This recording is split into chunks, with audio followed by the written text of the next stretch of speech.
नमस्कार। आज हम क्लास 10 साइंस केमिस्ट्री का first chapter chemical reaction and equations को अच्छे से समझेंगे।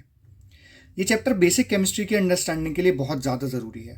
काफ़ी स्टूडेंट्स को दिक्कत ये रहती है कि उन्हें चैप्टर समझ तो आ जाता है लेकिन क्वेश्चन समझ नहीं आते और इक्वेशन याद रखने में दिक्कत होती है। ये मेरा वादा है कि इस वीडियो को देखने के बाद में कोई भी ऐसा क्वेश्चन नहीं रह जाएगा जो आप सॉल्व ना कर सकें। मैं केमिस्ट्री का वो बेसिक भी बताऊँगा जो पिछली क्लास में पढ़ाया जाता है और केमिस्ट्री की आगे की पढ़ाई का फाउंडेशन भी बनेगा। तो बिना समय ज़ाय किए चलिए स्टार्ट करते हैं। चैप्टर में एंटर होने से पहले हमें केमिस्ट्री के कुछ बेसिक्स को समझना पड़ेगा। हमारे इस पूरे ब्रह्मांड की शुरुआत एक बहुत बड़े विस्फोट से हुई है जिसे बिग बैंग कहा जाता है, जिसे मैटर और एनर्जी की शुरुआत हुई।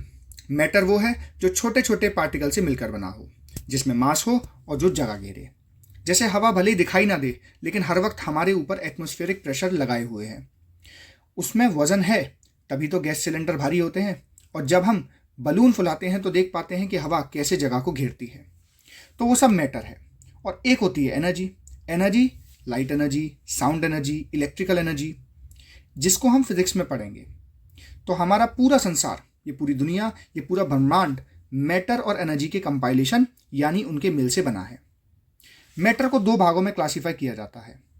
जब हम मैटर को सिर्फ फिजिकल स्ट्रक्चर में पढ़ते हैं तो सॉलिड, लिक्विड एंड गैसेस की बात करते हैं, और जब केमिकल स्ट्रक्चर में पढ़ते हैं तो प्योर एंड इम्प्योर में पढ़ते हैं। इसको ऐसे समझिए कि जब किसी पत्थर की बनावट, उसके टेक्सचर को, शेप को और साइज को पढ़ा जाए तो फिजिकल स्टडी, और उसको बनाने वाले केमिकल को पढ़ा जाए, आसपास के एनवायरनमेंट के प्रभाव से उसके बदलाव को पढ़ा जाए तो केमिकल स्टडी। सबसे पहले हम शुरू करते हैं सॉलिड से। सॉलिड वो चीज़ें हैं जिसमें पार्टिकल्स का फोर्स बहुत स्ट्रांग होता है, अपने शेप को मेंटेन रखते हैं, वॉल्यूम डेफिनेट होता है। लिक्विड्स के पार्टिकल्स की वीक फोर्स होती है और शेप भी मेंटेन नहीं रख सकते। गैसेस के पार्टिकल में सबसे ज़्यादा काइनेटिक एनर्जी होती है, वो इधर उधर घूम रहे होते हैं, जिसका वॉल्यूम भी निर्धारित नहीं है, कोई शेप नहीं होता, और पार्टिकल्स के बीच की जो फोर्स ऑफ अट्रैक्शन है वो भी काफ़ी कम होती है। आगे केमिकल क्लासिफिकेशन में प्योर एंड मिक्सचर यानी कि इम्प्योर सब्सटेंसेस को पढ़ा जाता है। प्योर सब्सटेंसेस का यह मतलब है एक जैसे पार्टिकल से मिलकर जब कुछ बने, एंड इम्प्योर यानी अलग अलग रैंडम पार्टिकल से कोई भी पार्टिकल मिलकर कुछ बनता है। और मैं अगर कॉमन सॉल्ट की बात करूं जिसका केमिकल फॉर्मूला NaCl है तो वो हमेशा यही रहेगा, उसमें कोई और पार्टिकल नहीं आ सकता। लेकिन अगर मैं एयर की बात करूं तो वो कभी oxygen, CO2, sulphur dioxide, nitrogen का एक मिक्सचर है। जैसे कि भेलपूरी है, उसमें कभी भी कोई इंग्रेडिएंट कम ज़्यादा हो सकता है, चाहे मूंगफली कम हो जाए या ज़्यादा हो जाए, रहेगी वो भेलपूरी ही, क्योंकि वो इम्प्योर है यानी कि मिक्सचर है। लेकिन प्योर सब्सटेंसेस में ऐसा नहीं हो सकता। प्योर सब्सटेंसेस को आगे एलिमेंट्स एंड कंपाउंड्स में बांटा गया है। एलिमेंट्स वो प्योर सब्सटेंस हैं जो कि एक टाइप के एटम से मिलकर बनते हैं। मानकर चलिए आपके सामने 2 किलो की मैं कोई सोने की अभी ब्रिक लेकर आ जाऊं, काश ला सकता। खैर, अगर हम उसको जूम कर सकें तो देखेंगे कि वो एक ही प्रकार के एटम से मिलकर बनी है। और आसपास से अगर हमने ऑक्सीजन खींच ली, उसको जूम करके देखा तो सब कुछ यानी O2 ही दिखेंगे, यानी ऑक्सीजन का मॉलिक्यूल। टोटल 118 एलिमेंट्स हैं जिनको उनके प्रोटॉन के नंबर के हिसाब से पीरियोडिक टेबल में लिखा जाता है। इन्हीं 118 एलिमेंट्स के अलग अलग कॉम्बिनेशन से कंपाउंड्स बनते हैं और हमारे आसपास की दुनिया बनती है। जैसे कि H2O यानी कि पानी, जिसमें हाइड्रोजन भी है और ऑक्सीजन भी। यानी कंपाउंड एक से ज्यादा एटम्स के फिक्स कॉम्बिनेशन के साथ बनता है। फिक्स्ड इसलिए बोला कि उसमें हमेशा H2O ही रहेगा। मिक्सचर की तरह हाइड्रोजन ऑक्सीजन कम ज्यादा नहीं हो सकते। आगे एलिमेंट्स को metal, non metals and metalloids में बांटा गया है, जो हम आगे के चैप्टर में भी पढ़ेंगे। एंड कंपाउंड्स को ऑर्गेनिक यानी कि लिविंग चीज से मिलने वाले कंपाउंड्स या इनऑर्गेनिक, नॉन लिविंग चीजों में पाए जाने वाले कंपाउंड्स में बांटा गया है। हम कंपाउंड्स को 2 भागों में और बांट सकते हैं, जैसे कि एसिड बेसिस सॉल्ट्स में। अब आगे हम मिक्सचर की बात करें तो मिक्सचर को 2 भागों में बांटा गया है, homogeneous mixture and heterogeneous mixture. Homogeneous mixture यानी जिसे देखकर मिलावट का पता नहीं चले, जैसे चीनी और पानी का घोल। और हेट्रोजीनियस मिक्सचर वो जिसमें पार्टिकल्स अलग ही दिख रहे होते हैं, जैसे मिट्टी और पानी का घोल। आई होप आपको ये क्लासिफिकेशन समझ में अच्छे से आ गया होगा। आगे अब हम बात करेंगे पीरियोडिक टेबल की। देखिए भाई, 1 से लेकर 20 तक सभी को पीरियोडिक टेबल याद होना चाहिए, एंड जिन्हें अभी तक ये याद नहीं है वो इस वीडियो में आगे नहीं जाएं। मेरे साथ पहले 20 तक पीरियोडिक टेबल याद करें। टोटल 118 एलिमेंट्स हैं, लेकिन आपके लिए 20 जानना अभी बहुत ज़्यादा इंपॉर्टेंट है। पीरियोडिक टेबल में प्रोटॉन्स के बढ़ते क्रम के हिसाब से एलिमेंट्स को लगाया गया है, जिसमें 5th प्रोटॉन वाला यानी जिसमें 5 प्रोटॉन्स हैं वो 5th नंबर पर, जिसके 10 प्रोटॉन्स हैं वो 10th नंबर पर। इसे याद करने से आपको बेसिक वैलेंसी, इलेक्ट्रॉनिक कॉन्फ़िगरेशन और वैलेंस इलेक्ट्रॉन्स की जानकारी अच्छे से हो जाएगी। इस चार्ट में ट्रिक से भी पीरियोडिक टेबल को याद करने का तरीका है, लेकिन मैं रिकमेंड करूंगा आप बार बार इसे पढ़ें और ये अपने आप आपको याद हो जाएगी। एंड आप इनके साथ साथ ही इनका इलेक्ट्रॉनिक कॉन्फ़िगरेशन को भी याद कर लें। देखिए, पढ़ाई में सब कुछ रटा नहीं जाता, ये बातें सिर्फ टीचर के मुंह से सुनने में अच्छी लगती हैं, लेकिन रटे बिना रिटन एग्जाम में नंबर लाना बड़ा मुश्किल है, बेसिक्स को समझना बहुत मुश्किल है। तो एक बार मैं पढ़ूंगा और आप मेरे साथ साथ 10 बार इसे रिसाइट करेंगे। कम से कम 10 बार रिसाइट करना ही करना है, तब जाकर आपके माइंड में बैठेगी। तो एक बार मैं पढ़ता हूँ। Hydrogen, helium, lithium, beryllium, boron, carbon, nitrogen, oxygen, fluorine, neon, sodium, magnesium, aluminium, silicon, phosphorus, sulphur, chlorine, argon, potassium and calcium. सभी लोग वीडियो को पॉज कर कम से कम 10 बार इसे रिसाइट करें, जिससे आपको इसके नंबर्स के साथ साथ इलेक्ट्रॉनिक कॉन्फ़िगरेशन भी याद हो जाए। अब इसको करा क्यों जा रहा है, आखिर हम ये पीरियोडिक टेबल याद क्यों कर रहे हैं, तो मैं इसका भी आपको बेसिक बताऊंगा। देखिए भाई, हम पहले वैलेंसी और वैलेंस इलेक्ट्रॉन को समझेंगे। एग्जाम्पल के लिए मैं क्लोरीन को ले लेता हूं। जैसा कि हम देख सकते हैं, क्लोरीन 17 नंबर पर है। 17 नंबर पर होने का मतलब है उसमें नंबर ऑफ प्रोटॉन 17 है। ठीक, तो समझिए जरा इस बात को कि हमने एक एटम को लिया, उसके नंबर ऑफ प्रोटॉन्स पता करें तो उसमें नंबर ऑफ इलेक्ट्रॉन्स भी 17 होंगे। प्रोटॉन्स पॉजिटिव चार्ज पार्टिकल्स हैं जो किसी एटम में पाए जाते हैं, और इलेक्ट्रॉन्स नेगेटिव चार्ज पार्टिकल्स हैं जो किसी एलिमेंट में पाए जाते हैं या किसी ऑब्जेक्ट में पाए जाते हैं। न्यूट्रॉन नो चार्ज होते हैं, वो प्रोटॉन्स के साथ में सेंटर में प्रेजेंट होते हैं, और इलेक्ट्रॉन्स प्रोटॉन्स और न्यूट्रॉन्स के चारों तरफ रिवॉल्व कर रहे होते हैं। आई होप इतना आपको बेसिक समझ में आ गया होगा। किसी एटम्स में इलेक्ट्रॉन्स को शेल में भरा जाता है, जैसे कि फर्स्ट शेल जिसका नाम के रखा जाता है, के बोला गया है, फिर second shell L, third shell M. इस तरीके से इलेक्ट्रॉन्स को फिल किया जाता है, इस तरीके से इलेक्ट्रॉन्स प्रेजेंट होते हैं किसी एटम के अंदर में। तो सबसे पहले मैंने आपको बताया कि भाई क्लोरीन जो है, क्लोरीन का मैंने सिंबल लिखा एल, उसमें नंबर ऑफ प्रोटॉन्स है 17, एटॉमिक नंबर 17, तो नंबर ऑफ प्रोटॉन 17 और नंबर ऑफ इलेक्ट्रॉन्स उसके एटम में कितने 17। तो हमें इलेक्ट्रॉन्स को भरना है, किस में भरना है, उनके शेल्स में भरना है। मैंने ये भी आपको शेल समझाए। अब एक शेल में मैक्सिमम कितने इलेक्ट्रॉन्स आ सकते हैं, ये हम 2n² फॉर्मूले से पता कर सकते हैं। जैसे फर्स्ट शेल में, यानी अगर मैं n की जगह पर 1 पुट करूंगा तो 1 का स्क्वायर 1 × 2, मैक्सिमम 2 इलेक्ट्रॉन्स आ सकते हैं। सेकेंड शेल की अगर बात करूं, यानी कि L की, तो उस शेल के अंदर में 2 का स्क्वायर 4 एंड 4 2 जार 8, मैक्सिमम 8 इलेक्ट्रॉन्स आ सकते हैं। तो आई होप आपको ये समझ में आ गया होगा कि किसी शेल में मैक्सिमम कितने इलेक्ट्रॉन्स आ सकते हैं, वो किस फॉर्मूले की मदद से निकाले जाते हैं।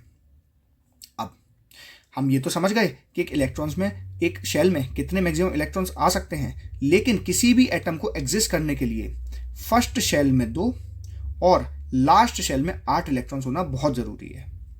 इस बात को बहुत ध्यान से सुनिएगा, ये एक बहुत इंपॉर्टेंट बात है। मैंने लास्ट शेल कहा है, सेकेंड या थर्ड शेल नहीं। जो भी लास्ट शेल हो उसमें 18 और फर्स्ट शेल में 2 इलेक्ट्रॉन्स होना ज़रूरी है किसी एटम को एग्जिस्ट करने के लिए। अगर हम सिंपल क्लोरीन की ही बात करें, तो क्लोरीन के अगर शेल्स को मैं भरूं तो पहले में 2 इलेक्ट्रॉन्स आ जाएंगे। मैं इसको भी इलेक्ट्रॉन से सिंबलाइज कर रहा हूं, इन डॉट्स का मतलब इलेक्ट्रॉन्स है। तो फर्स्ट शेल में 2 इलेक्ट्रॉन्स आ गए, सेकेंड शेल में 1 2 3 4 5 6 7 8। आई होप आप यहाँ मेरे साथ साथ क्लोरीन का इलेक्ट्रॉनिक कॉन्फ़िगरेशन देख पा रहे होंगे। पहले में 2, दूसरे में 8, अब बचे 17 में से 7। तो लास्ट शेल में 1 2 3 4 5 6 7। तो तो इस तरीके से हमने क्लोरीन का इलेक्ट्रॉनिक कॉन्फ़िगरेशन निकाला। अब मैंने आपको अभी बताया कि फर्स्ट शेल में 2, तो ज़रा देखिए फर्स्ट शेल में 2 है और लास्ट शेल में 8 होने चाहिए। इलेक्ट्रॉनिक कॉन्फ़िगरेशन का सिंपल मतलब है भाई इन इलेक्ट्रॉन्स को इसमें ठिकाने लगाना है, लेकिन लास्ट शेल में 8 वाली जो कंडीशन थी वो पूरी नहीं हो पाई। तो क्लोरीन या तो 60 इलेक्ट्रॉन्स किसी को दे दे जिससे उसके एल शेल में 8 हो जाएंगे तो एग्जिस्ट कर सकता है, लेकिन इलेक्ट्रॉन्स को देने में ज़्यादा एनर्जी लगेगी, तो ये एक इलेक्ट्रॉन को ले लेगा जिससे इसके लास्ट शेल में 8 हो जाएंगे। एंड याद रखिएगा लास्ट शेल में जितने इलेक्ट्रॉन्स होते हैं उसे तो वैलेंस इलेक्ट्रॉन्स बोलते हैं, यानी क्लोरीन के केस में वैलेंस इलेक्ट्रॉन 7 रहे। और जितने इलेक्ट्रॉन्स का लेन देन किया जाता है, जितने इलेक्ट्रॉन्स का लेन देन किया जाता है उन्हें उनकी वैलेंसी कहते हैं। तो इस केस में वैलेंस इलेक्ट्रॉन 7 हुए और वैलेंसी 1 माइनस, यानी -1 वैलेंसी बोली जाएगी। जब ये इलेक्ट्रॉन्स को लेगा यानी नेगेटिव चार्ज आएगा तो वो नॉन मेटल होता है। कोई भी एलिमेंट अगर किसी इलेक्ट्रॉन को ले रहा है तो वो नॉन मेटल होता है, और अगर कोई एलिमेंट किसी इलेक्ट्रॉन को दे रहा है जिस पे +1 चार्ज चढ़ा हो वो मेटल होता है। तो सिंपल सा लॉजिक, जो इलेक्ट्रॉन्स लेगा उस पर नेगेटिव चार्ज, जो इलेक्ट्रॉन्स को देगा उस पर पॉजिटिव चार्ज। इलेक्ट्रॉन्स लेने वाले नॉन मेटल, इलेक्ट्रॉन्स देने वाले मेटल। आई होप आपको इतनी बात समझ में आ गई होगी। मैं अब दूसरा एग्जाम्पल में एल्यूमिनियम को लूंगा, उसको आपको अच्छे से समझाऊंगा। तो अगर जैसा कि हम देख पा रहे हैं कि एल्यूमिनियम 13 नंबर पर आता है, तो एल्यूमिनियम का इलेक्ट्रॉनिक कॉन्फ़िगरेशन में डायरेक्ट लिख लेता हूँ। फर्स्ट शेल में 2, सेकेंड शेल में 8 एंड थर्ड शेल में 3। अब मैंने कहा था भाई लास्ट शेल में तो हमारे पास 8 होनी होने चाहिए, तो एल्यूमिनियम के अंदर के ऊपर हम पॉजिटिव चार्ज चढ़ा देंगे 3 का, क्योंकि ये 5 लेने से अच्छा 4 किसी को दे देगा। तो ये मेटल है, इस बात से हमें क्लियर हो गया। तो अगर एल्यूमिनियम की वैलेंसी की बात करें तो वो है +3, और अगर उसके वैलेंस इलेक्ट्रॉन की बात करें वो भी 3 है, क्योंकि इसके लास्ट शेल में 3 है और उसको लेन देन भी 3 का करना है। अब अगर एल्यूमिनियम और क्लोरीन का, जिसकी वैलेंसी अभी मैं लिख लेता हूँ, वैलेंसी हम सबको याद होनी चाहिए, इस पर नेगेटिव चार्ज चला हुआ है 1 का। तो अगर अब मैं एल्यूमिनियम और क्लोरीन में अगर रिएक्शन करवाएं तो एल्यूमिनियम का 3 और क्लोरीन का -1 आपस में क्रॉस करके बना, मैं आपको क्रॉस करके दिखाता हूं, Al1Cl3, यानी कि एल्यूमिनियम क्लोराइड। हमने क्या करा है, एल्यूमिनियम को और क्लोरीन को आपस में मिला दिया, यानी कि रिएक्शन करवाया। यानी इसी बेसिस पर आप कोई भी केमिकल बना सकते हैं। तो अगर मैं सिर्फ आपको सभी की वैलेंसीज याद करवा दूं तो आप केमिकल फॉर्मूला खुद बना पाएंगे, आपको केमिकल फॉर्मूला याद करने की जरूरत नहीं पड़ेगी। एक और एग्जांपल के लिए मैं आपको समझाता हूं सोडियम और क्लोरीन से। तो सोडियम का हम इलेक्ट्रॉनिक कॉन्फ़िगरेशन देख पा रहे हैं, सोडियम हमारा 11 नंबर पर आता है, ये लिखा हुआ। सोडियम का हम इलेक्ट्रॉनिक कॉन्फ़िगरेशन अगर देखें तो 2 8 1, सोडियम के वैलेंस इलेक्ट्रॉन 1 है, वैलेंसी भी 1 ही रहेगी, क्योंकि ये एक इलेक्ट्रॉन दे सकता है, ये एक मेटल है। क्लोरीन की अभी हमने पढ़ी -1 है, तो अगर इसका क्रॉस हम कराएंगे तो हमारे पास आएगा Na1Cl1, तो हमारे पास आंसर बनेगा NaCl, यानी कि सोडियम क्लोराइड। तो इस तरीके से आप बेसिक्स अपने हिसाब से 5-10 मिनट लीजिए और ऐसे ही करके अपने मन से कोई भी किसी का रिएक्शन करवा कर देखिए, जिससे आपकी प्रैक्टिस भी होगी और आपको समझ में भी आने लगेगा। अब अगर हम अगले चार्ट की तरफ बढ़ें, अगले चार्ट में इंपॉर्टेंट केमिकल्स की वैलेंसी दी हुई है। इनके बाहर कोई भी याद करने की नीड नहीं है। देखिए आराम से वीडियो को पॉज करिए, विश्वास मानिए 60% केमिस्ट्री आपकी इजी हो जाएगी। मैं अभी आपको कुछ एग्जांपल से समझाता हूँ, जैसे calcium carbonate, potassium dichromate, sodium sulphate, sodium sulphide. इन सब वर्ड्स को हम रिएक्शंस के रूप में यानी इक्वेशंस के रूप में कैसे लिखें, इनका हम फॉर्मूला कैसे डिराइव करें, ये मैं आपको बिल्कुल डिटेल से समझाता हूँ। जैसे मैंने सबसे पहले आपको शब्द बोला था कि मैं सोडियम क्लोराइड मैंने बना दिया, तो एक काम करते हैं, इसमें हम लेते हैं कैल्शियम कार्बोनेट। तो कैल्शियम की सबसे पहले हम लिखेंगे अपनी वैलेंसी इलेक्ट्रॉनिक कॉन्फ़िगरेशन, तो 2 8 8 एंड 2, क्योंकि कैल्शियम 20 नंबर पे आता है, तो कैल्शियम पर +2 चार्ज हमारा चढ़ जाएगा। कार्बोनेट, जैसा कि आप यहाँ देख पा रहे हैं, कार्बोनेट यहाँ लिखा हुआ है और कार्बोनेट पे -2 चार्ज होता है, तो कार्बोनेट CO3 होता है, उस पर मैंने -2 लगा दिया, तो जैसे ही मैं इसको क्रॉस करवाऊंगा तो आपस में 2 से 2 क्रॉस हो जाएंगे, तो आएगा कैल्शियम 1 और कार्बोनेट 1, तो CaCO3 CaCO3। यहाँ पे 1 लिखने की नीड नहीं है कि 3 × 1 3 ही हो जाएगा। तो अभी हमने कैल्शियम कार्बोनेट बनाकर देखा। अब देखिए थोड़ा सा और इसके साथ प्रैक्टिस करते हैं जिससे आपको इसके साथ में कंफर्ट आ जाए और आप इजीली कोई भी फॉर्मूला बना पाए। देखिए अब हम लेते हैं पोटेशियम। पोटेशियम 19 नंबर पर आता है। तो पोटेशियम की वैलेंसी कैसे निकालेंगे? तो पहले इसका इलेक्ट्रॉनिक कॉन्फ़िगरेशन निकालते हैं। ऊपर इलेक्ट्रॉनिक कॉन्फ़िगरेशन दे रखा है, आप वीडियो को पीछे देखकर चेक कर सकते हैं। पहले शेल में 2, दूसरे शेल में 8, तीसरे शेल में 8, 18 भर गए। कितना रह गया? बस 1 रह गया।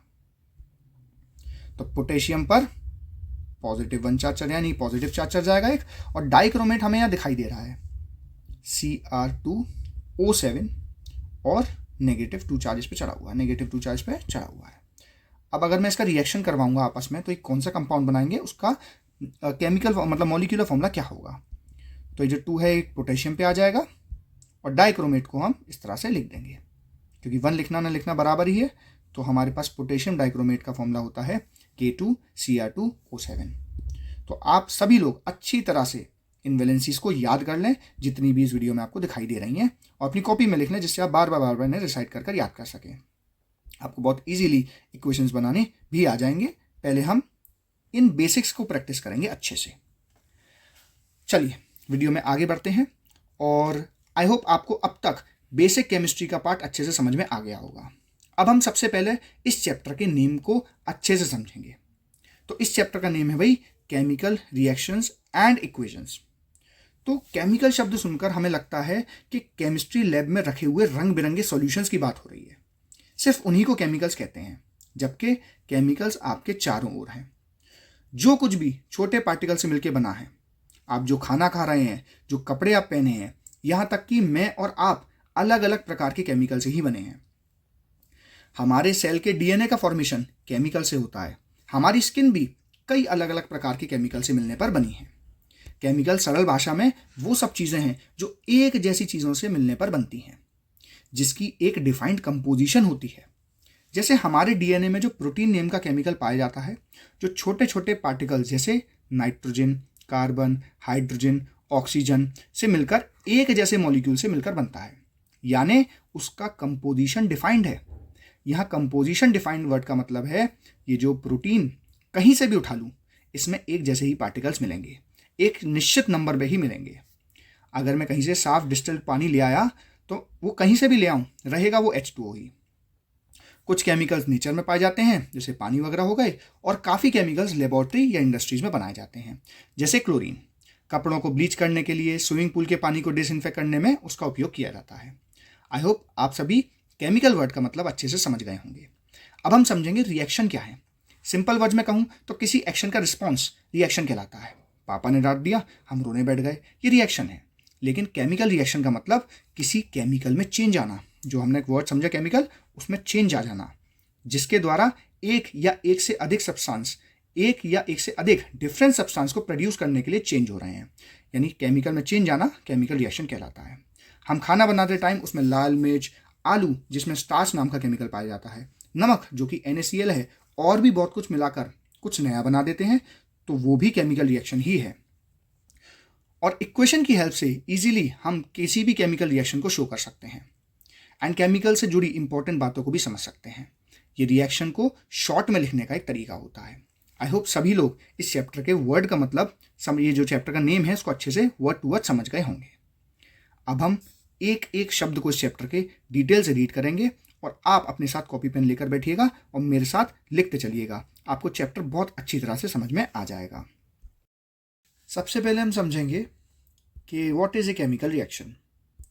व्हेन 2 और मोर मॉलिक्यूल्स, जब 2 या 2 से ज़्यादा मॉलिक्यूल्स आपस में मिलकर कुछ नया प्रोडक्ट बनाए, उसे केमिकल रिएक्शन कहते हैं।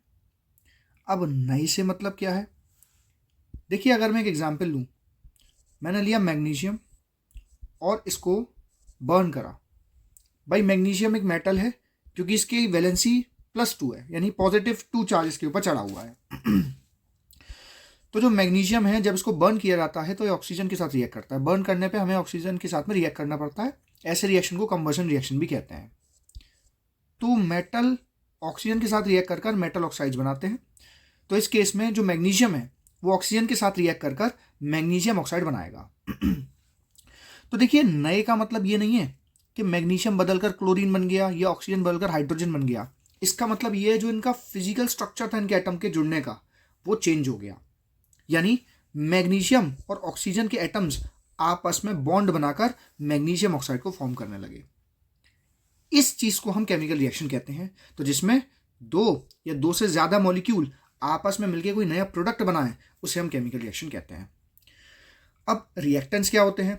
रिएक्टेंट्स केमिकल इक्वेशन के अंदर में ये लेफ्ट साइड पे लिखे हुए पार्टिकल्स हैं, यानी मैग्नीशियम और ऑक्सीजन, ये क्या है? ये रिएक्टेंट है। और जो उनका प्रोडक्ट आया मैग्नीशियम ऑक्साइड वो इक्वेशन के राइट हैंड साइड यानी आरएचएस में लिखा हुआ है। तो आई होप सभी को रिएक्टेंट्स और प्रोडक्ट क्या होते हैं और केमिकल रिएक्शन समझ में आया होगा। तो रिएक्टेंट्स की एक बार डेफिनेशन पढ़ते हैं। Reactants are chemicals that combine to generate new compounds. और जबकि प्रोडक्ट क्या है? न्यूली प्रोड्यूस कंपाउंड्स को हम प्रोडक्ट कहते हैं। इस इमेज को ध्यान से देखिएगा।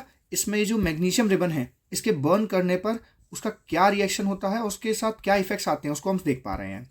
तो जब भी हम किसी मैग्नीशियम रिबन को जलाते हैं, मैग्नीशियम को जलाते हैं, तो वो वाइट डेजलिंग लाइट के साथ जलता है। अब इससे रिलेटेड क्वेश्चन बनता है कि जो मैग्नीशियम है इसको बर्न करने से पहले सैंड पेपर से अच्छे से घिसा जाता है। वो घिसने का कारण ये है कि ओपन रखे रखे मैग्नीशियम के ऊपर मैग्नीशियम ऑक्साइड की एक लेयर जम जाती है और जो आगे का रिएक्शन नहीं होने देती। तो हमें रिएक्शन ठीक तरीके से करने के लिए पहले इसको सैंड पेपर से घिसना पड़ता है, जिससे हमारे पास ऊपर सिर्फ मैग्नीशियम ही रहे और रिएक्शन अच्छी तरह से हो पाए।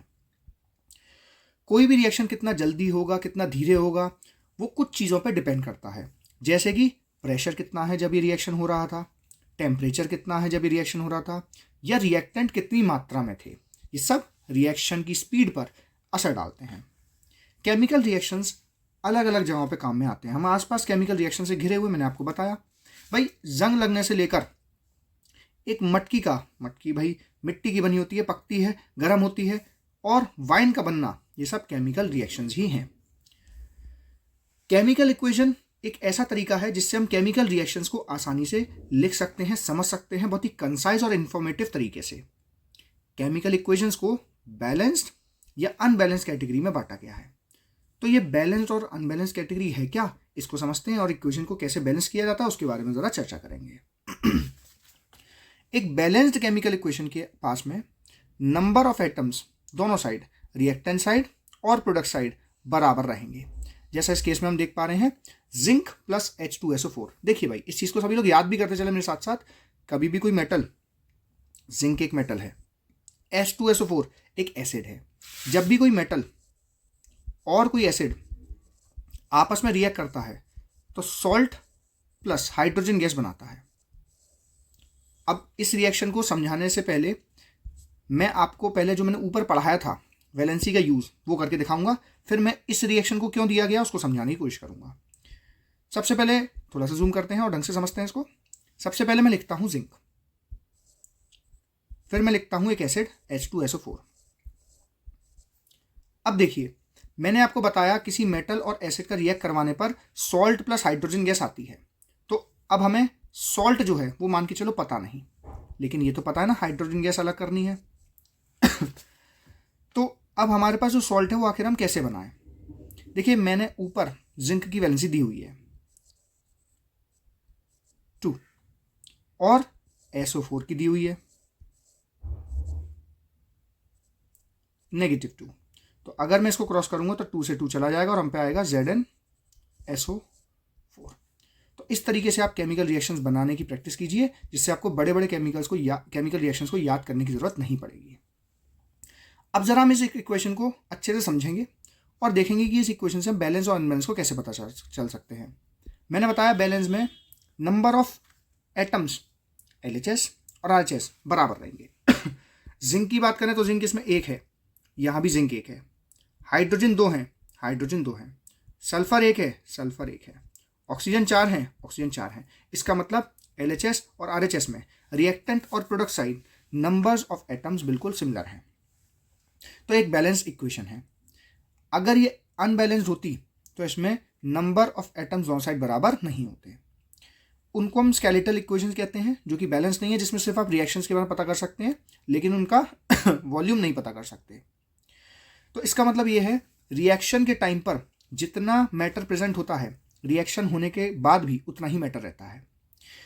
ये एक केमिस्ट्री का इंपॉर्टेंट नियम है according to law of conservation of mass, कि जो मास है उसको ना तो क्रिएट किया जा सकता है ना खत्म किया जा सकता है, बस वो एक रूप से दूसरे रूप में ट्रांसफॉर्म हो जाता है। टोटल मास ऑफ एलिमेंट्स जो प्रेजेंट हैं किसी रिएक्टेंट साइड में वो हमेशा प्रोडक्ट साइड के टोटल मास के बराबर ही रहेंगे। यहाँ 200 ग्राम कुछ है तो यहाँ भी 200 ग्राम ही रहेगा।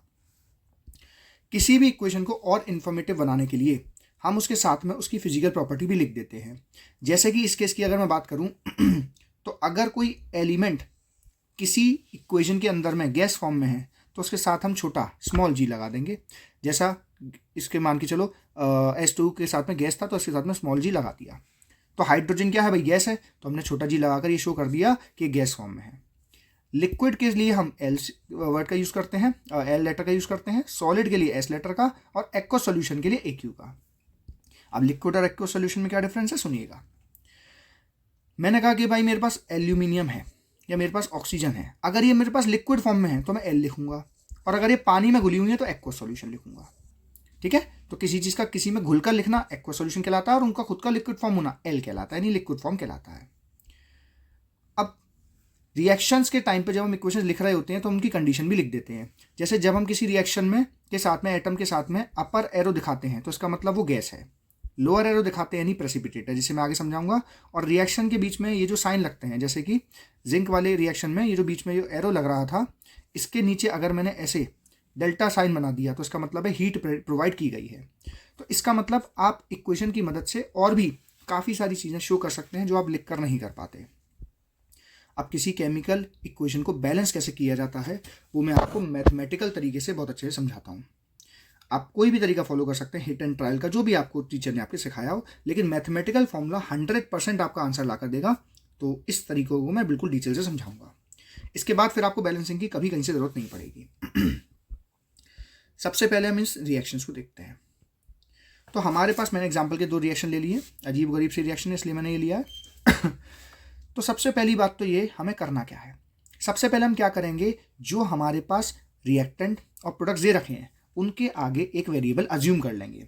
जैसे अभी के केस के लिए मैं इसके आगे A, B, C and D assume कर रहा हूँ। अब मैं इन सब एलिमेंट्स को, जो ये अलग अलग एलिमेंट्स हैं, इनको अलग अलग सेपरेट करके लिखूंगा। जैसे सोडियम Na मैंने अलग लिख लिया, फॉस्फोरस मैंने अलग लिख लिया, ऑक्सीजन मैंने अलग लिख लिया, मैंने पोटेशियम को अलग लिख लिया, थोड़ी जगह कर लेते हैं, मैंने हाइड्रोजन को अलग लिख लिया। तो मैंने क्या करा, इन सब को अलग अलग अलग अलग नंबर्स में ऐसे करके लिख लिया। अब मुझे मैथमेटिकल इक्वेशंस बनानी है, तो मैथमेटिकल इक्वेशन कैसे बनेगी समझें। देखिए यहाँ पर जो सोडियम है उसके साथ में 3 है, 3 का मल्टीप्लाई अगर A में करूँगा तो आएगा 3A। फिर प्लस में कोई भी मेरे पास Na नहीं है, सीधा इक्वल्स टू है, Na के साथ में जब कुछ नहीं है तो 1 माना जाएगा, तो C इंटू 1 C हो जाएगा। आई होप आपको सोडियम की ये इक्वेशन बनानी आ गई होगी। अब बात करेंगे फॉस्फोरस की। फॉस्फोरस के साथ में क्या है, 1 जब कुछ नहीं होता तो A इंटू 1 A, प्लस में कोई फॉस्फोरस नहीं है, इक्वल्स टू यहाँ पर जो फॉस्फोरस के साथ है 1 और 1 इंटू D। नेक्स्ट बात करेंगे हम ऑक्सीजन की। ऑक्सीजन यहाँ पर 4 है, 4 इंटू A 4A। यहाँ भी ऑक्सीजन है प्लस में, तो लिखेंगे 1 plus 1 multiply B equals to oxygen के साथ में 1 1 मल्टीप्लाई C प्लस ऑक्सीजन के साथ में 4 4 मल्टीप्लाई D 4D। पोटेशियम की अगर बात करें तो पोटेशियम के साथ में B इक्वल्स टू, यहाँ पोटेशियम की बात करें तो 3D, क्योंकि 3 मल्टीप्लाई D। हाइड्रोजन के केस में हाइड्रोजन 1 इंटू B बराबर हाइड्रोजन केस में 1 इंटू C। अब आप इनमें से किसी को भी A B C D में से किसी को भी 1 अज्यूम कर सकते हैं। 1 अज्यूम से मैथमेटिकल इक्वेशन आसान हो जाती है, ले आप कुछ भी सकते हैं, आंसर गलत नहीं आता। मैं अभी के केस में A को 1 मान लेता हूँ, तो C की जो वैल्यू आई वो आई 3, और अगर A 1 है तो D की वैल्यू आई 1। अब मैं इस इक्वेशन में इसको पुट करके चेक करूँगा। मेरे को दिखाई दे रहा है कि 4 मल्टीप्लाई 1 प्लस B की वैल्यू मुझे पता नहीं, बराबर C की वैल्यू है 3 प्लस 4 मल्टीप्लाई 1। इसे सॉल्व करने पे मेरे पास आएगा 4 + b बराबर 7। तो प्लस का 4 वहाँ से माइनस हो जाएगा, हमारे पास बचेगा b बराबर 3। 7 में से 4 गए 3। तो मेरे पास सारे ए बी सी डी की वैल्यूज़ निकल के आ गई। अब मैं क्या करूँगा, जो मेरे पास इक्वेशन थी जिनमें मैंने ए बी सी डी माने हुए थे उसमें मैं इन वैल्यूज़ को पुट कर दूंगा और मेरी इक्वेशन ऑटोमेटिकली क्या हो जाएगी, बैलेंस हो जाएगी। चेक करते हैं। ए की जगह पे 1, बी की जगह पे 3, सी की जगह पे 3 एंड डी की जगह पे 1। हमारी इक्वेशन बैलेंस हो चुकी। दूसरा एग्जाम्पल लेंगे। मैं चाहूँगा कि आप वीडियो पॉज कर पहले दूसरे को कर देखें और जो कुछ आपकी गलती है फिर मेरे साथ में चेक करें। चलिए, सबसे पहले हम इनको सिंबल्स देते हैं, A B C and D. अब इन एलिमेंट्स को अलग अलग करके लिखते हैं। मैग्नीशियम अलग लिख लिया, एफ अलग लिखा, लिथियम एल अलग लिखा, कार्बन अलग लिखा, ऑक्सीजन अलग लिखा। इन सबको अब हम क्या करेंगे, इक्वेशन में फॉर्मेशन करेंगे। 1 × ए बराबर 1 × सी। एफ के केस में 2 × ए 2a बराबर d × 1 d।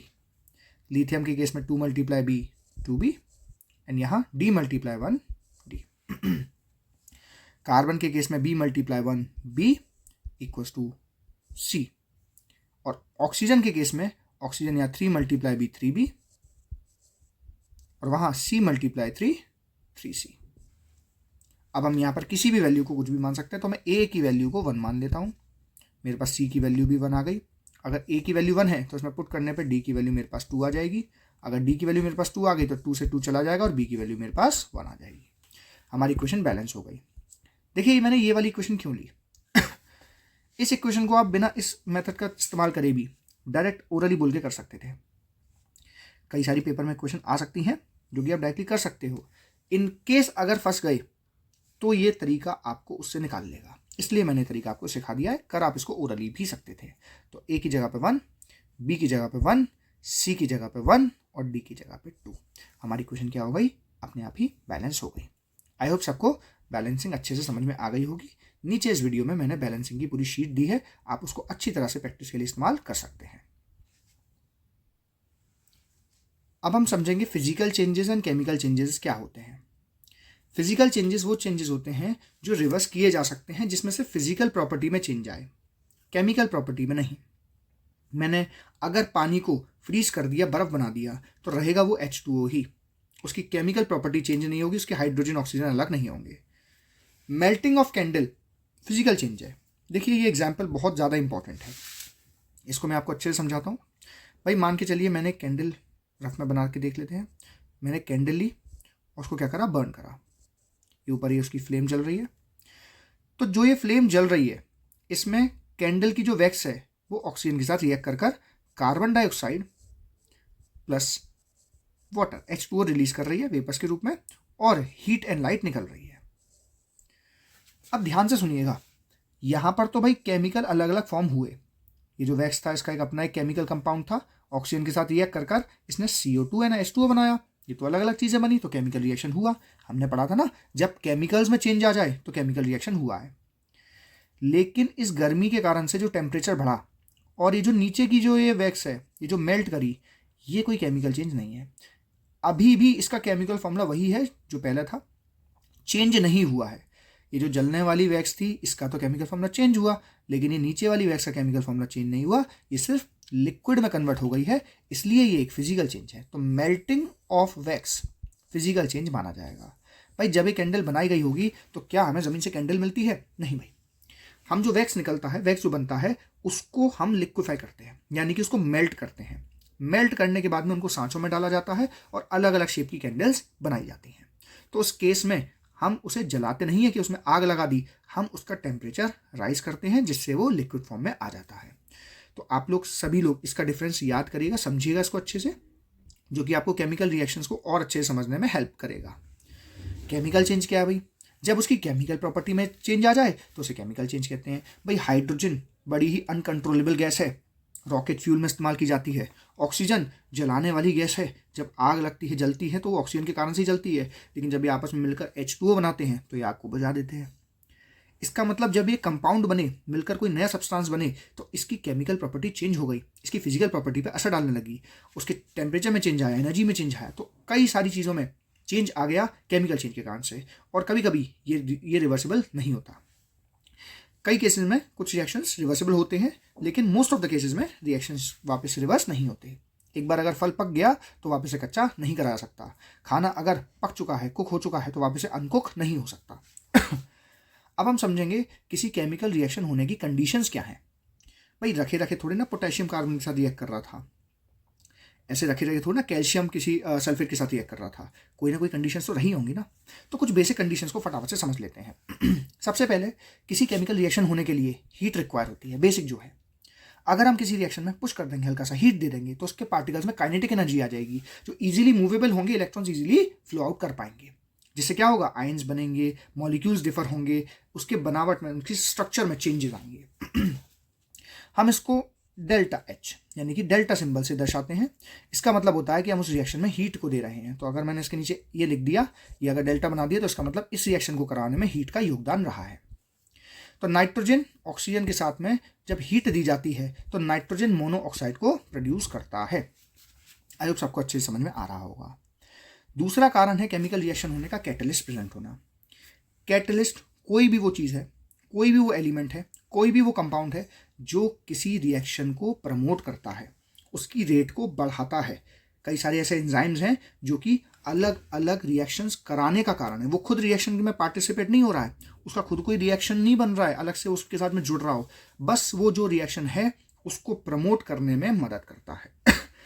जैसा कि हम देख पा रहे हैं, सबसे पहले लाइन को पढ़ेंगे, पोटेशियम क्लोरेट। आई होप आपको पोटेशियम क्लोरेट समझ में आ रहा होगा कैसे बना होगा, कि भाई पोटेशियम क्लोरेट का ऊपर सारा जानकारी दिया हुआ है। तो पोटेशियम क्लोरेट मैं एक बार समझा दूं फिर भी, जस्ट इन केस।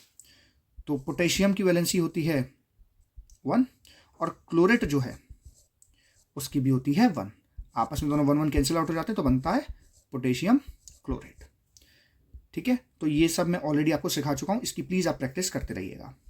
तो पोटेशियम क्लोरेट डिकम्पोज होता है, टूटता है, जब उसमें हीट दी जाती है into potassium chloride and oxygen gas when heated in the presence of magnesium dioxide.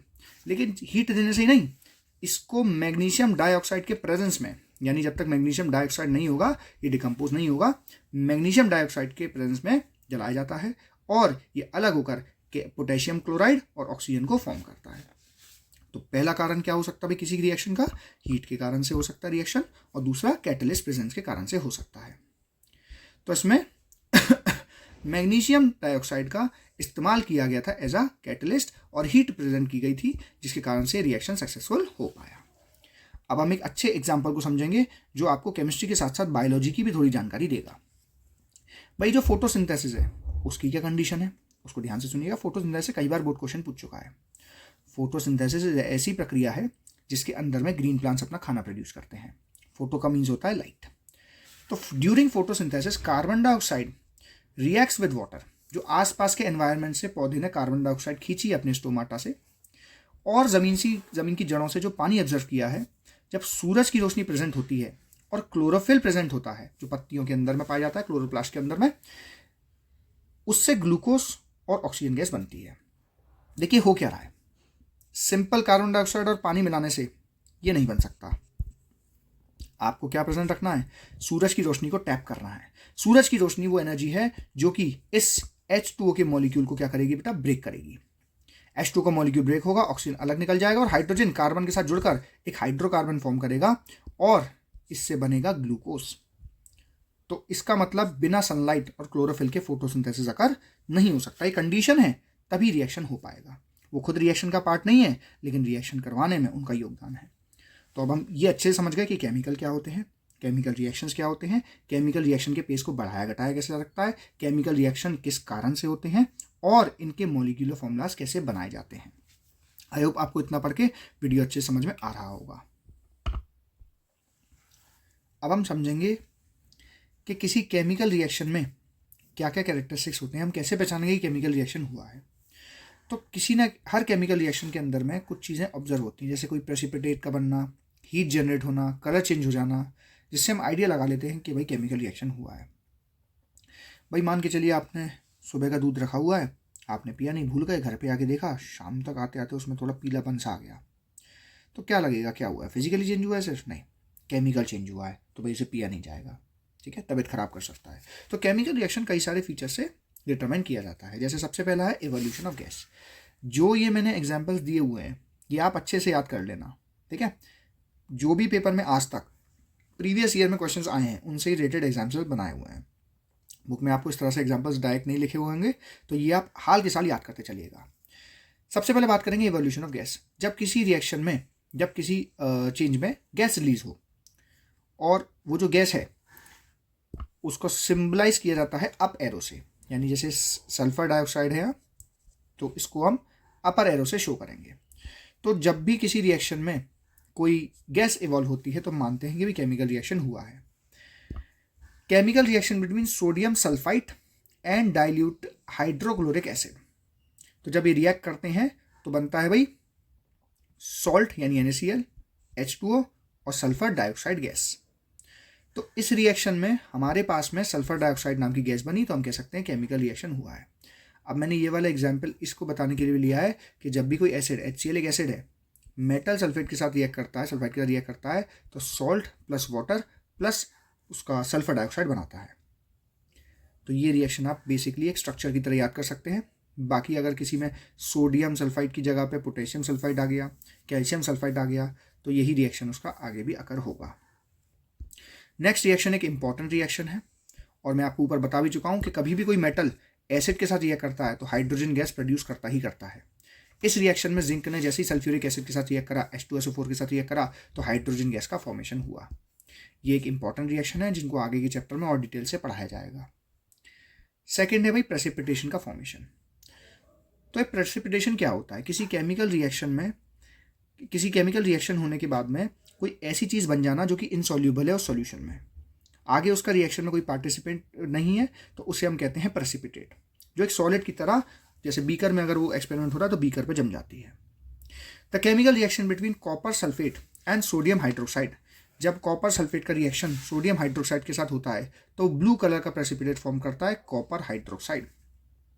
तो सभी लोग याद रखें, कॉपर हाइड्रोक्साइड का कलर ब्लू होता है और एक प्रेसिपिटेट है ब्लू कलर का प्रेसिपिटेट। प्रेसिपिटेट्स के कलर कई बार पेपर में पूछे गए हैं, इसलिए इस रिएक्शन को याद रखिएगा। इस रिएक्शन में हुआ क्या है, जो कॉपर सल्फेट है वो सोडियम हाइड्रोक्साइड के साथ रिएक्ट कर सोडियम सल्फेट और कॉपर हाइड्रोक्साइड यानी एक ब्लू कलर का प्रेसिपिटेट फॉर्म कर रहा है। और प्रेसिपिटेट को शो करने के लिए हम डाउन एरो का इस्तेमाल करते हैं।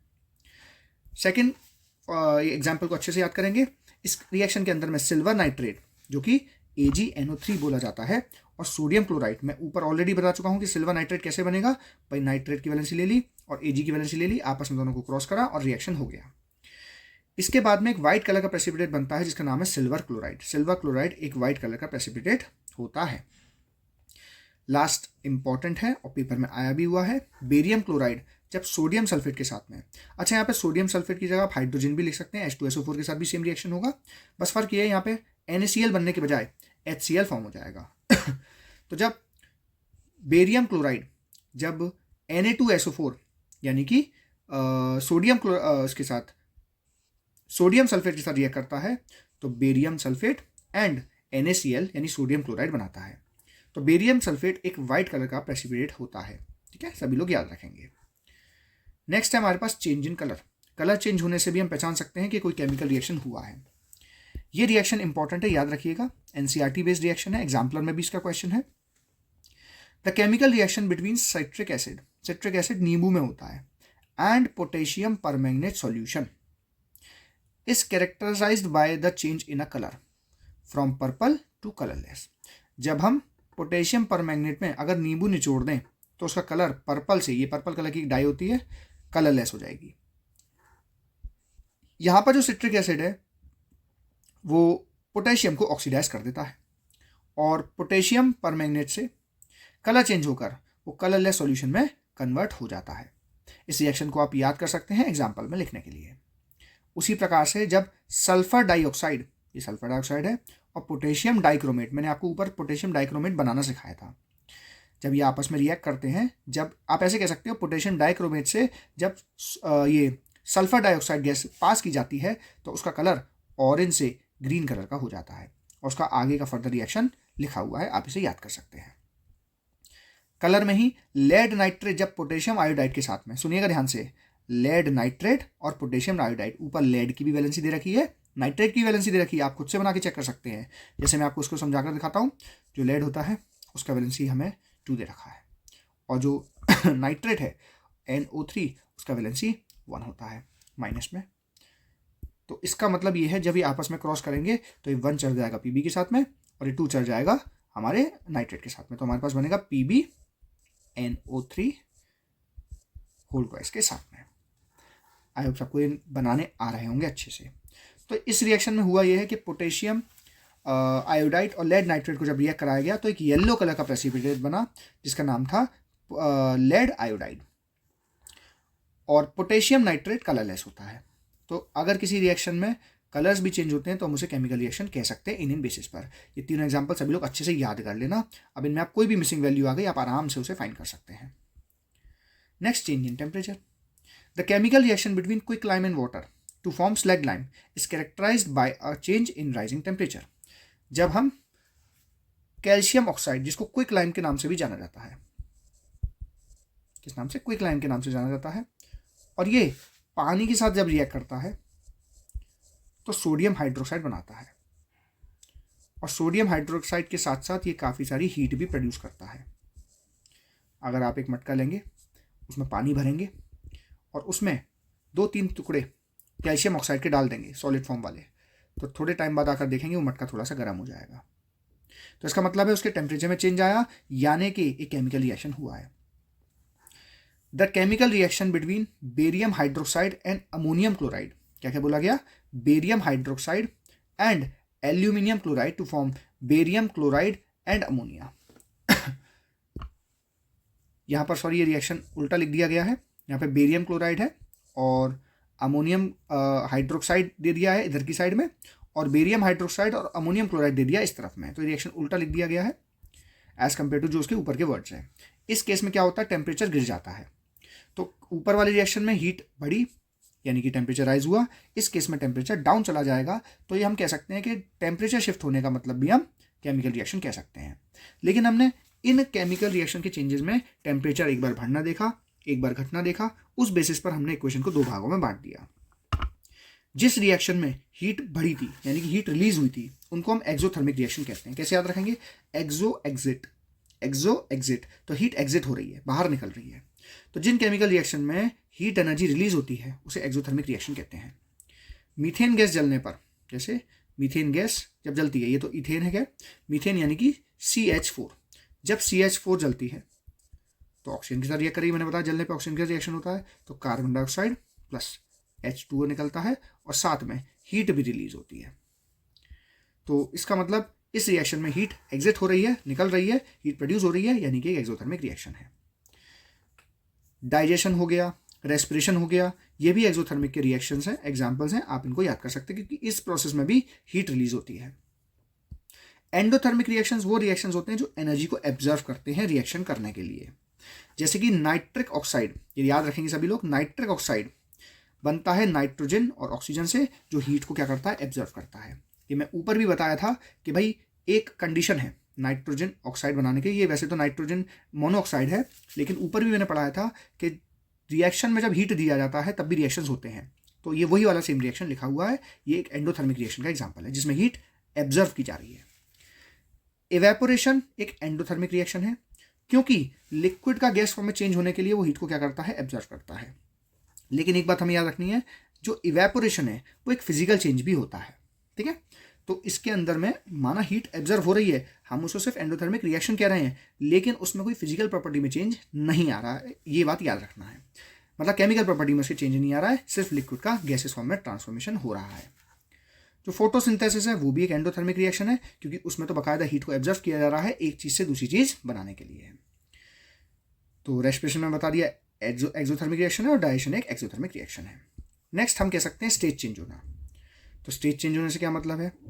जब कंबशन होता है, combustion reaction of candle wax, is characterized by change in the state from solid to liquid and gas. होता यह है कि जब कैंडल वैक्स जलती है, ऑक्सीजन के साथ रिएक्ट करती है, तो सॉलिड से लिक्विड में ट्रांसफर होती है और फिर गैस में ट्रांसफर हो जाती है। तो इस रिएक्शन के अंदर में, इस चेंज के अंदर में स्टेट का चेंज हुआ, solid to liquid to gas. इसका मतलब ये एक रिएक्शन है, केमिकल रिएक्शन है। अब हम जितना अभी तक हमने पढ़ा है उससे रिलेटेड इंपॉर्टेंट क्वेश्चंस को डिस्कस करेंगे। सबसे पहला क्वेश्चन है, दो कैरेक्टरिस्टिक्स बताने हैं केमिकल रिएक्शन के जो कि सल्फ्यूरिक एसिड को जिंक के साथ रिएक्ट करने पे होता है। देखिए ध्यान दीजिए, सल्फ्यूरिक एसिड एसिड और जिंक एक मेटल, और मैं बता चुका हूं acid plus metal gives salt and H2 gas. तो जब भी डाइल्यूटेड सल्फ्यूरिक एसिड को जिंक के साथ रिएक्ट करते हैं तो हाइड्रोजन गैस इवॉल्व होती है और ये मिक्सचर थोड़ा गर्म भी हो जाता है। तो हमें दो कैरेक्टरिस्टिक्स पता चले, इवोल्यूशन ऑफ गैस भी हुआ है और टेम्परेचर में भी चेंज आया है, और ये दो फीचर अभी हमने ऊपर पढ़े थे, केमिकल रिएक्शन के फीचर्स होते हैं। आगे क्वेश्चन पूछ रहा है, दो फीचर्स बताइए कौन से हुए केमिकल रिएक्शन के जब हम पोटेशियम आयोडाइड को लेड नाइट्रेट सॉल्यूशन में मिक्स करते हैं। देखिए अभी मैंने ऊपर प्रेसिपिटेट रिएक्शन पढ़ाया था, तो मैंने बताया था प्रेसिपिटेट का फॉर्मेशन पढ़ाया था कि मैंने कहा था कि जब भी पोटेशियम आयोडाइड लेड नाइट्रेट के साथ रिएक्ट करता है तो लेड आयोडाइड बनाता है जो कि एक येलो कलर का प्रेसिपिटेट है। प्रेसिपिटेट भी बना और साथ साथ कलर भी चेंज हुआ, तो इसका मतलब ये दोनों फीचर एक्सप्लेन करता है, प्रेसिपिटेट बनने के, फॉर्मेशन ऑफ अ प्रेसिपिटेट, और कलर चेंज होने के। नेक्स्ट, केमिकल रिएक्शन के फीचर बताइए कोई एक जब आप लेमन जूस के साथ में पोटेशियम परमैंगनेट सॉल्यूशन को मिक्स कर दें। तो सुनिए ध्यान से, potassium permanganate solution purple colour की डाई है, और जब मैंने कहा था इसमें नींबू यानी कि सिट्रिक एसिड डाला जाता है तो ये कलरलेस हो जाता है। तो इसमें फीचर समझ में आपको आ रहा होगा कि इसके साथ में, जैसे लेमन जूस के साथ में पोटेशियम परमैंगनेट रिएक्ट करता है तो उसका कलर चेंज होकर, पोटेशियम परमैंगनेट का कलर चेंज होकर पर्पल टू कलरलेस हो जाता है। अब हमें एक केमिकल रिएक्शन फीचर बताना है जिसके अंदर में क्विकलाइम को पानी के साथ रिएक्ट किया जा रहा है। जब क्विकलाइम पानी के साथ रिएक्ट करता है तो एक एक्सोथर्मिक प्रोसेस है जिसमें हीट फॉर्म होती है। इसका मैंने रिएक्शन ऐसे लिखा था, जो हमारे पास कैल्शियम ऑक्साइड है जिसे हम क्विकलाइम भी कहते हैं, जब ये H2O के साथ रिएक्ट करती है तो साथ में कैल्शियम हाइड्रोक्साइड को फॉर्म करती है जिसको हम स्लैग्ड लाइम भी कहते हैं, और साथ में हीट को भी प्रोड्यूस करती है। और अगर किसी रिएक्शन में हीट भी हो रही है, टेम्परेचर चेंज हो रहा है, तो वो भी केमिकल रिएक्शन का फीचर माना जाता है। नेक्स्ट आपको फीचर बताना है कि जब वैक्स बर्न होती है in the form of candle, तो जब वैक्स बर्न होती है तो बेटा उसमें कार्बन डाइऑक्साइड नाम की गैस निकलती है, तो इवोल्यूशन ऑफ गैस नाम का फीचर इसमें हुआ है। State one characteristics of a chemical reaction which take place during when diluted hydrochloric acid added to sodium carbonate. देखिए भाई, HCl hydrochloric acid, sodium carbonate Na2CO3। तो इसका मतलब जब सोडियम कार्बोनेट एसिड के साथ रिएक्ट करेगा तो क्या बनाएगा, पहले मैं आपको देखो बना सिखाता हूँ, लेकिन उससे पहले एक चीज़ याद कर लो। एसिड जब मेटल कार्बोनेट के साथ में, सोडियम मेटल है साथ में कार्बोनेट है, एसिड जब मेटल कार्बोनेट के साथ रिएक्ट करते हैं तो एक सॉल्ट बनाते हैं, H2O रिलीज करते हैं, और साथ में कार्बन डाइऑक्साइड गैस बनती है। ये सभी लोग याद करें। अब जरा इसका सॉल्ट का नाम कैसे बनाएंगे वो देखेंगे। देखिए भाई, अब हमारे पास जो बचता है वो बचता है सोडियम और क्लोराइड, और सोडियम क्लोराइड का मैं ऑलरेडी आपको कंपाउंड बता चुका हूँ NaCl। तो salt plus H2O plus CO2 form हुआ। नेक्स्ट लास्ट हमारे पास क्वेश्चन है, एक फीचर, अच्छा ये हमारे पास हो गया क्वेश्चन, तो इसका मतलब हम समझ गए कि भाई इस वाले में जो फीचर हुआ वो हमारे पास क्या हुआ बेटा, इवोल्यूशन ऑफ गैस। और गैस जब बनती है तो हम मानते हैं कि भाई केमिकल रिएक्शन हुआ है। अब इस चैप्टर का बहुत ही इंपॉर्टेंट पार्ट स्टार्ट होने जा रहा है जिसका नाम है टाइप्स ऑफ केमिकल रिएक्शन। इस वाले टॉपिक को बिल्कुल ध्यान से, अच्छी तरह से मेरे साथ मन में बैठाते बैठाते याद करिएगा। हम केमिकल रिएक्शंस के टाइप्स को पढ़ेंगे, कितने प्रकार के केमिकल रिएक्शंस होते हैं। सबसे पहला केमिकल रिएक्शन है हमारे पास में कॉम्बिनेशन रिएक्शन। कॉम्बिनेशन रिएक्शन वो रिएक्शन होता है जिसमें दो या दो से ज़्यादा रिएक्टेंट मिलकर किसी एक प्रोडक्ट को फॉर्म करते हैं, यानी कि एक न्यू कंपाउंड फॉर्म होता है दो अलग अलग रिएक्टेंट से। इसको हम सिंथेसिस प्रोसेस भी, सिंथेसाइज रिएक्शन भी कहते हैं। तो इसके अंदर जैसा आप डायग्राम पे देख पा रहे हैं, ए एलिमेंट मिलकर या बी एलिमेंट मिलकर सी एलिमेंट, या हो सकता है कंपाउंड हो, मिलकर कोई एक सिंगल कंपाउंड एंटिटी फॉर्म करें, ऐसे रिएक्शन को हम कॉम्बिनेशन रिएक्शन या सिंथेसिस रिएक्शन कहते हैं। जैसा कि हम ये देख पा रहे हैं और ये रिएक्शन हम ऑलरेडी समझ चुके हैं, जब भी मैग्नीशियम रिबन को बर्न किया जाता है ऑक्सीजन के प्रेजेंस में तो मैग्नीशियम ऑक्साइड बनता है। मैग्नीशियम और ऑक्सीजन मिलकर एक सिंगल एंटिटी बन गए, तो ये एक कॉम्बिनेशन रिएक्शन का एग्जाम्पल है। कार्बन को जब जलाया जाता है ऑक्सीजन के प्रेजेंस में तो कार्बन डाइऑक्साइड बनता है, ये भी एक कॉम्बिनेशन रिएक्शन है। और अभी मैंने जो ऊपर पढ़ाया था कि जब कैल्शियम ऑक्साइड को पानी में डाला जाता है तो कैल्शियम हाइड्रोक्साइड बनता है। अब एक चीज़ ज़रा ध्यान से देखिएगा, मैं इस चीज़ को थोड़ा डिटेल से आपको समझाना चाह रहा हूँ। ये जो मैंने इमेज लिया हुआ है वो क्यों लिया हुआ है, बहुत ध्यान से इस बात को सुनिएगा। जो ये हमारे पास में रिएक्शन हुआ, ये जो कैल्शियम हाइड्रोक्साइड है इसको स्लैग लाइम कहा जाता है, यानी कि एक लाइम वाटर है। जब लाइम वाटर से यानी कैल्शियम हाइड्रोक्साइड के साथ में कार्बन डाइऑक्साइड गैस पास कराई जाती है तो ये एक वाइट कलर का precipitate CaCO3 calcium carbonate plus H2 को फॉर्म करता है। और जो कैल्शियम कार्बोनेट है ये वाइट कलर का होता है। ये जो कैल्शियम कार्बोनेट है ये मार्बल्स में और कई सारे इनऑर्गेनिक कंपाउंड्स में पाया जाता है। ये जो टाइल्स होते, जो मार्बल लगे हुए हैं ताजमहल पर, वो भी कैल्शियम कार्बोनेट के हैं। और जो एग के शेल होते हैं, अंडे की जो शेल होता है, वो भी कैल्शियम कार्बोनेट का बनता है। तो कैल्शियम कार्बोनेट एक वाइट कलर का प्रेसिपिटेट है। तो अगर हम कैल्शियम हाइड्रोक्साइड से कार्बन डाइऑक्साइड को पास करेंगे तो वो मिल्की हो जाएगा, यानी वाइटिश कलर का हो जाएगा, जिससे ऐसा हम रिएक्शन में देख पा रहे हैं। इस रिएक्शन के अंदर में हो ये रहा है कि जो ये लाइम वाटर था यानी कि कैल्शियम हाइड्रोक्साइड था, जैसे इसमें से कार्बन डाइऑक्साइड पास की गई तो कैसा हो गया, मिल्की हो गया। तो आई होप आप सभी इस रिएक्शन को समझ पाएंगे। आगे इससे रिलेटेड एक डिटेल क्वेश्चन भी है, उसको भी हम डिस्कस करेंगे। नेक्स्ट हम अपने उसकी तरफ बढ़ते हैं, एग्जाम्पल की तरफ। इस रिएक्शन के अंदर में सल्फर ट्राईऑक्साइड गैस के साथ में जब पानी को रिएक्ट कराया गया तो सल्फ्यूरिक एसिड फॉर्म हो गया।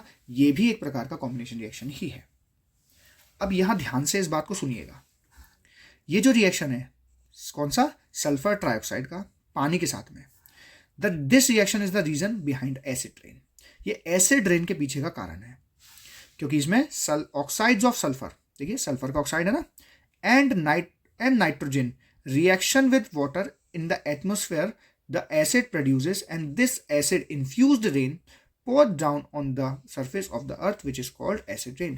ये जो नाइट्रोजन के ऑक्साइड्स होते हैं, सल्फर के ऑक्साइड्स होते हैं, ये क्या करते हैं, रिएक्ट करते हैं एटमॉस्फेयर में प्रेजेंट पानी के साथ में और एसिड फॉर्म करते हैं, जैसे H2SO4 एक एसिड है, जिससे क्या होता है, एसिड रेन प्रोड्यूस होती है, जो कि हमारे आसपास के मॉन्यूमेंट्स वगैरह के लिए अच्छी नहीं मानी जाती।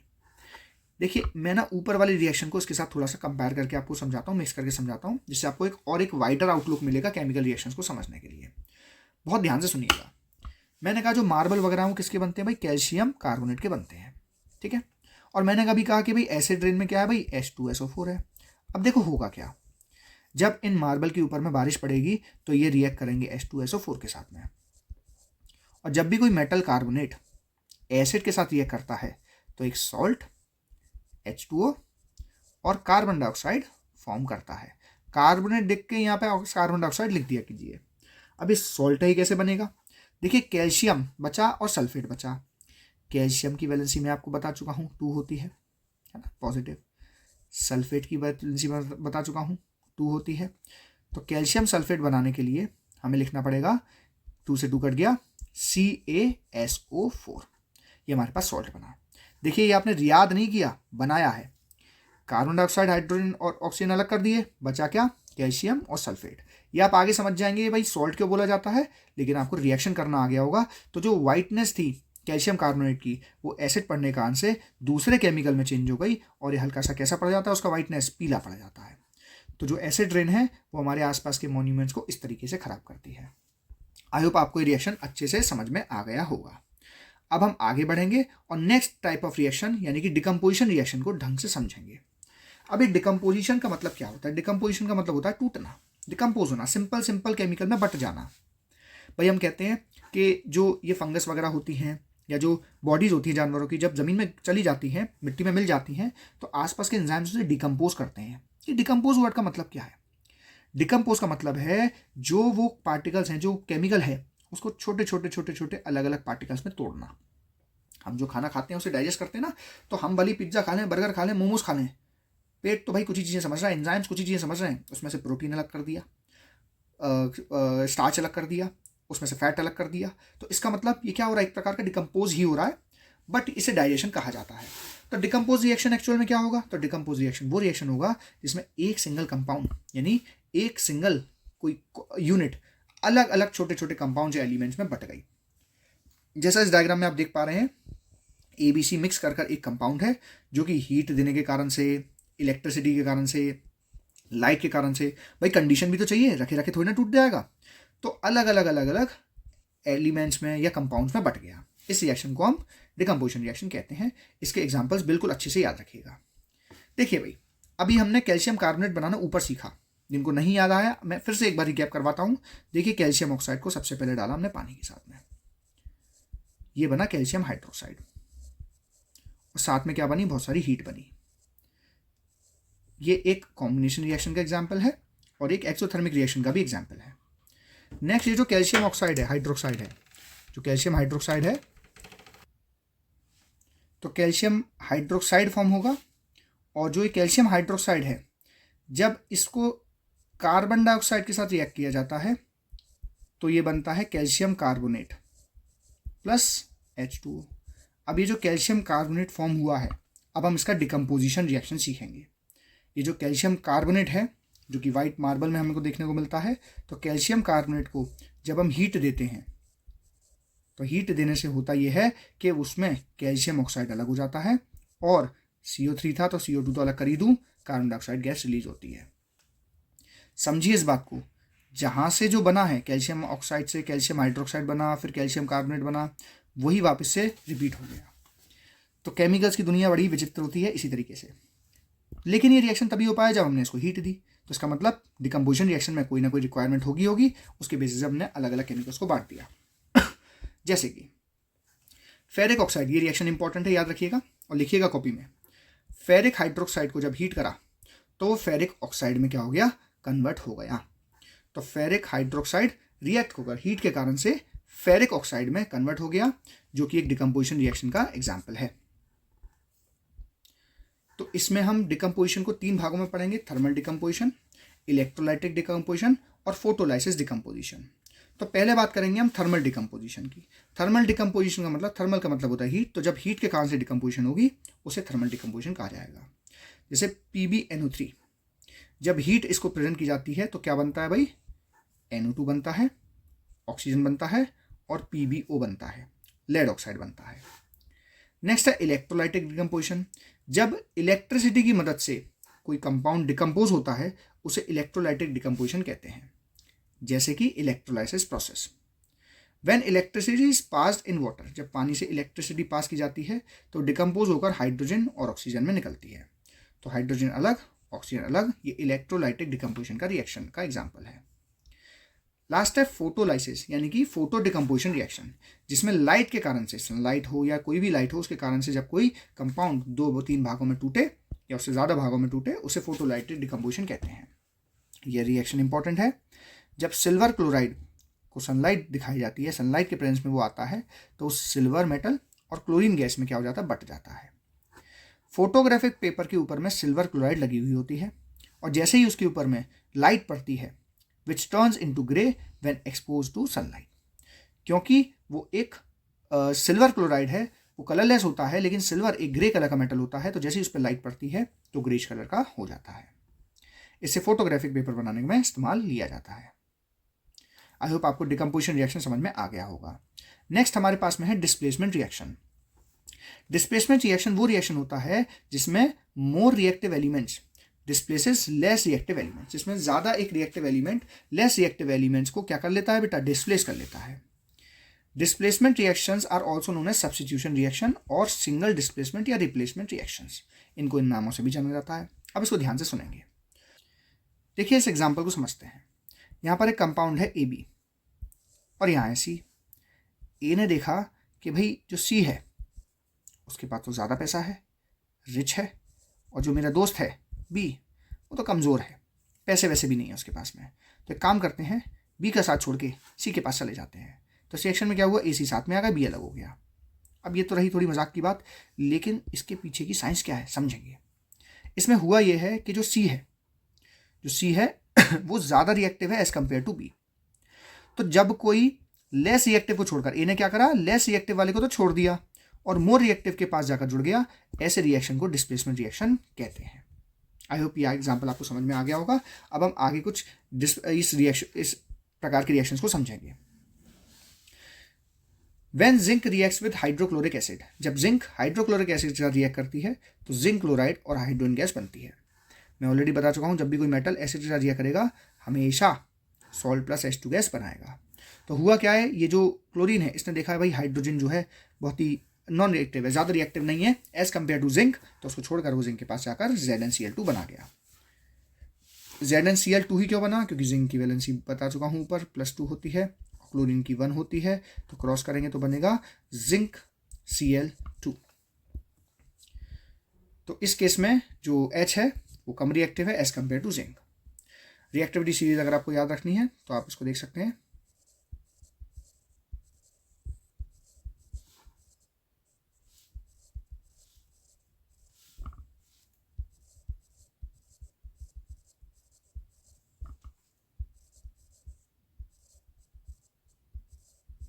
इसको करने का एक तरीका है, मैं छोटा सा आपके साथ ट्रिक शेयर करता हूँ जिससे आपको रिएक्टिविटी सीरीज थोड़ी बहुत याद हो। आगे मेटल नॉन मेटल में भी इसको ध्यान से पढ़ेंगे। तो रिएक्टिविटी सीरीज है, केदारनाथ का मंथ आलू ज़रा फीके से पकाता है क्योंकि हम आगे आकर पिएंगे। तो इसका मतलब ये है कि ये जो रिएक्शन है, ये जो एलिमेंट्स लिखे हुए हैं, जो टॉप पर है वो ज़्यादा रिएक्टिव है, जो नीचे है वो कम रिएक्टिव है। तो आप इस टेबल को याद कर और जो ट्रिक मैंने बताया उससे इसको समझकर आप कोई भी प्रकार के केमिकल्स का रिएक्शन कैसा है, वो रिएक्टिव है या नहीं है, ये पता कर सकते हैं। नेक्स्ट अगर हम एग्जांपल की बात करें तो जिंक प्लस कॉपर सल्फेट, तो इसमें क्या हुआ, सल्फेट कॉपर को छोड़कर जिंक के साथ गया, जिंक सल्फेट बनाकर और कॉपर अलग रह गया। Iron reacting with copper sulphate, इस केस में क्या हुआ है, जो कॉपर था ये अलग हो गया और जो सल्फेट था वो Fe के पास जाकर मिल गया। अब जो FeSO4 होता है ये ग्रीन कलर का होता है और ये जो CuSO4 है, ये जो यहाँ पे CuSO4 है ये ब्लू कलर का होता है। तो इस रिएक्शन में कलर भी चेंज हुआ होगा। Zinc reacting with silver nitrate to form zinc nitrate and silver, यहाँ पे जो नाइट्रेट था वो Ag को छोड़कर जिंक के पास चला गया क्योंकि जिंक ज़्यादा रिएक्टिव है एज कम्पेयर टू Ag यानी सिल्वर। नेक्स्ट है हमारे साथ में double displacement reaction. Double displacement reaction में कंपाउंड्स अपने आपस के आयंस को क्या कर लेते हैं, इंटरचेंज कर लेते हैं। जैसे यहाँ पर AB और CD साथ साथ थे C A के पास चला गया, B D के पास आ गया, तो जिसमें डिस्प्लेसमेंट डबल हो यानी कि दोनों तरफ से हो उसे डबल डिस्प्लेसमेंट कहा जाता है। डबल डिस्प्लेसमेंट रिएक्शन में कई बार प्रेसिपिटेट भी फॉर्म होते हैं, तो इनको ध्यान से सुनिएगा। हम इस रिएक्शन को ऑलरेडी ऊपर डिस्कस कर चुके हैं। Barium chloride plus Na2SO4, SO4 क्या होगा, बेरियम के पास चला जाएगा, क्लोरीन सोडियम के पास आ जाएगा, तो बनेगा barium sulphate plus sodium chloride. उसी प्रकार से silver nitrate plus sodium chloride react कर silver chloride plus sodium nitrate form करेंगे, यानी आपस में इन्होंने अपने आयंस को क्या करा है बेटा, एक्सचेंज करा है, यानी डबल डिस्प्लेसमेंट रिएक्शन हुआ है।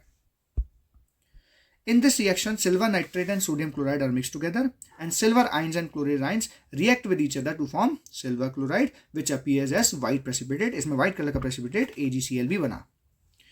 और the sodium and nitrogen ions remains in the solution. They do not react with each other. इसमें जो सोडियम है और जो नाइट्रेट के आयंस है वो आपस में रिएक्ट नहीं करते।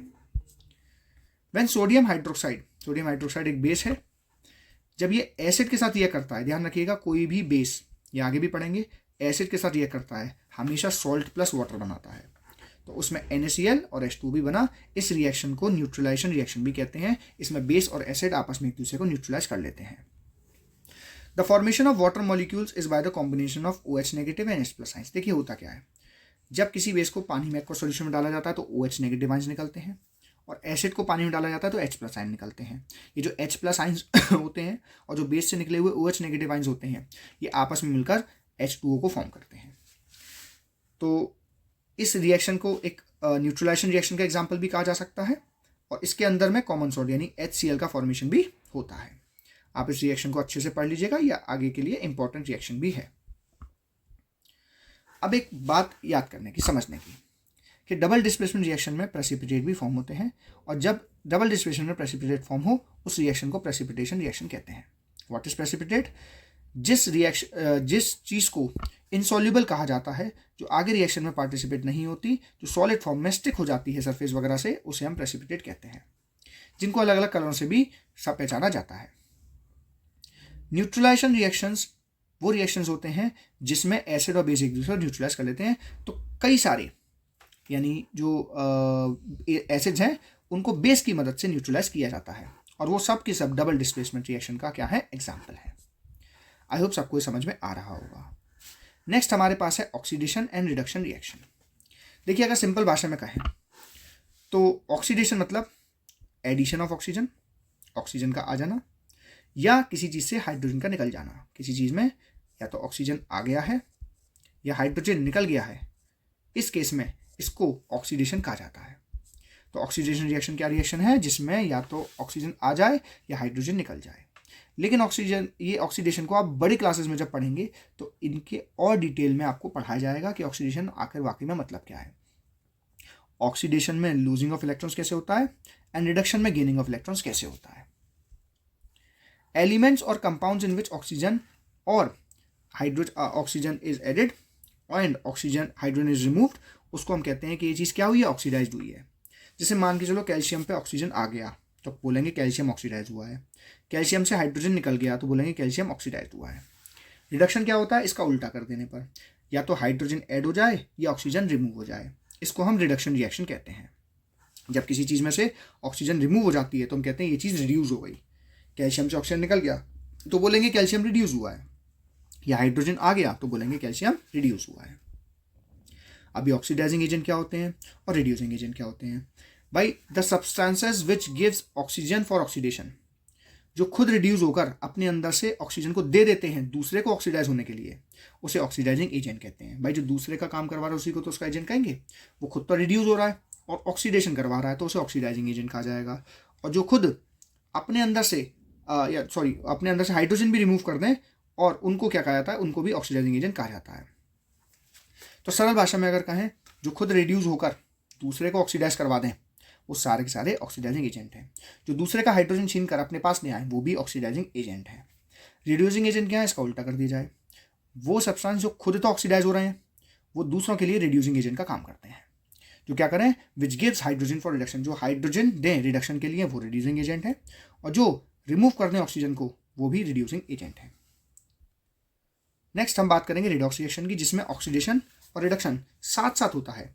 ऐसे रिएक्शंस को हम रिडॉक्स रिएक्शन कहते हैं, in which gain of electrons और loss of electrons take place simultaneously. Simple word में कहें कि इसमें ट्रांसफर ऑफ इलेक्ट्रॉन्स होते हैं between different elements and compounds to form a new compound.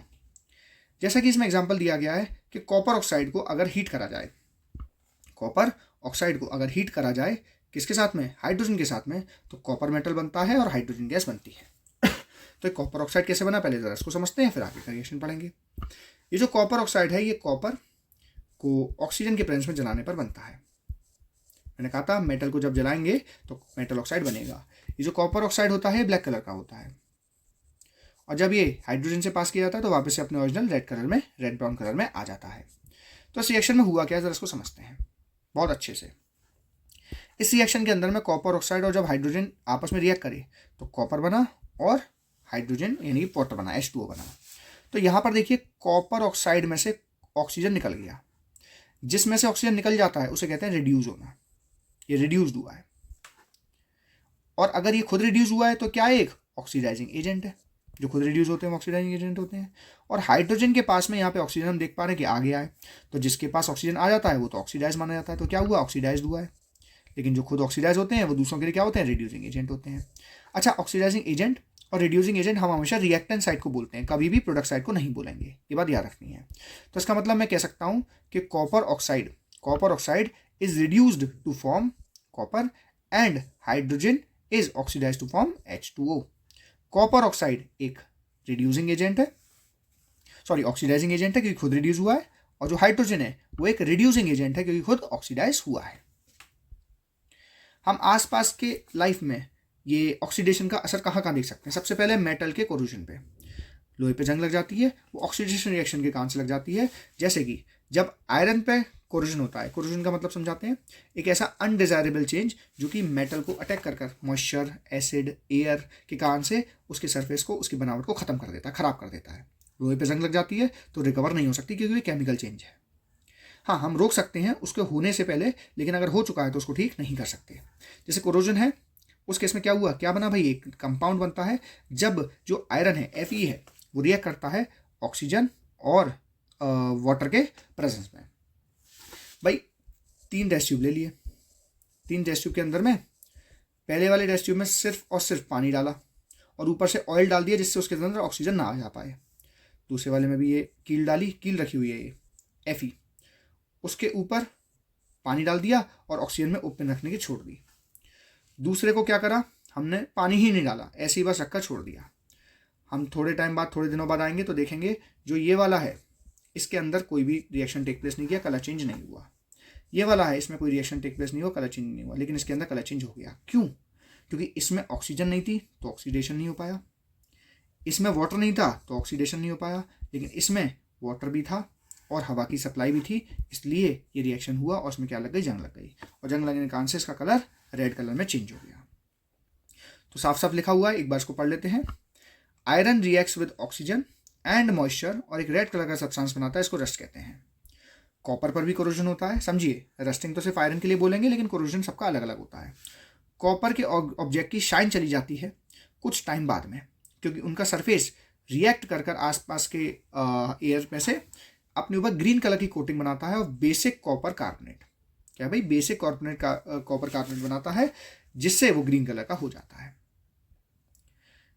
Corrosion of silver metal, silver metal भी corrode होते हैं, कैसे, जो चांदी के जो बर्तन वगैरह होते हैं या जो ज्वेलरी वगैरह होती है उसके ऊपर ना उसका जो चमक है वो कम हो जाता है, डल हो जाता है, क्योंकि वो हवा में खुले खुले खुले खुले वो अपने ऊपर रिएक्ट करवाता है और सिल्वर सल्फाइड बना लेता है। क्योंकि आसपास के एनवायरनमेंट में H2 गैस प्रेजेंट होती है और H2 gas hydrogen sulphide gas जो प्रेजेंट होती है, हाइड्रोजन सल्फाइड गैस का एक फीचर सुनिएगा, ये रॉटन एग्स, सड़े हुए अंडों जैसी स्मेल की जैसी लगती है। तो हाइड्रोजन सल्फाइड गैस जब कॉपर के साथ सिल्वर के साथ रिएक्ट करती है तो उसके ऊपर एक ब्लैक कलर की कोटिंग सिल्वर सल्फाइड को फॉर्म करती है, जो कि सिल्वर का कोरोजन है। नेक्स्ट, ऑक्सीडेशन से खाना भी खराब होता है, रेंसिडिटी यानी कि खाने का खराब हो जाना, टेस्ट में और ऑर्डर में, यानी कि उसमें केमिकल रिएक्शन हुआ और वो खाने के प्रेजेंट ऑयल और फैट के साथ मिक्स होकर कुछ नया ही फॉर्म करते, जिससे फूड पॉइजनिंग वगैरह भी हो सकती है। रेंसिडिटी को रोकने के लिए हम खाने के साथ में एंटीऑक्सीडेंट डालते हैं, कुछ केमिकल गैसेज होती हैं जिसके कारण से फर्दर रिएक्शन नहीं होता। वैक्यूम पैकिंग, जिसमें एयर जा ही नहीं सकती, उन पैकेजिंग में प्रोडक्ट को देते हैं।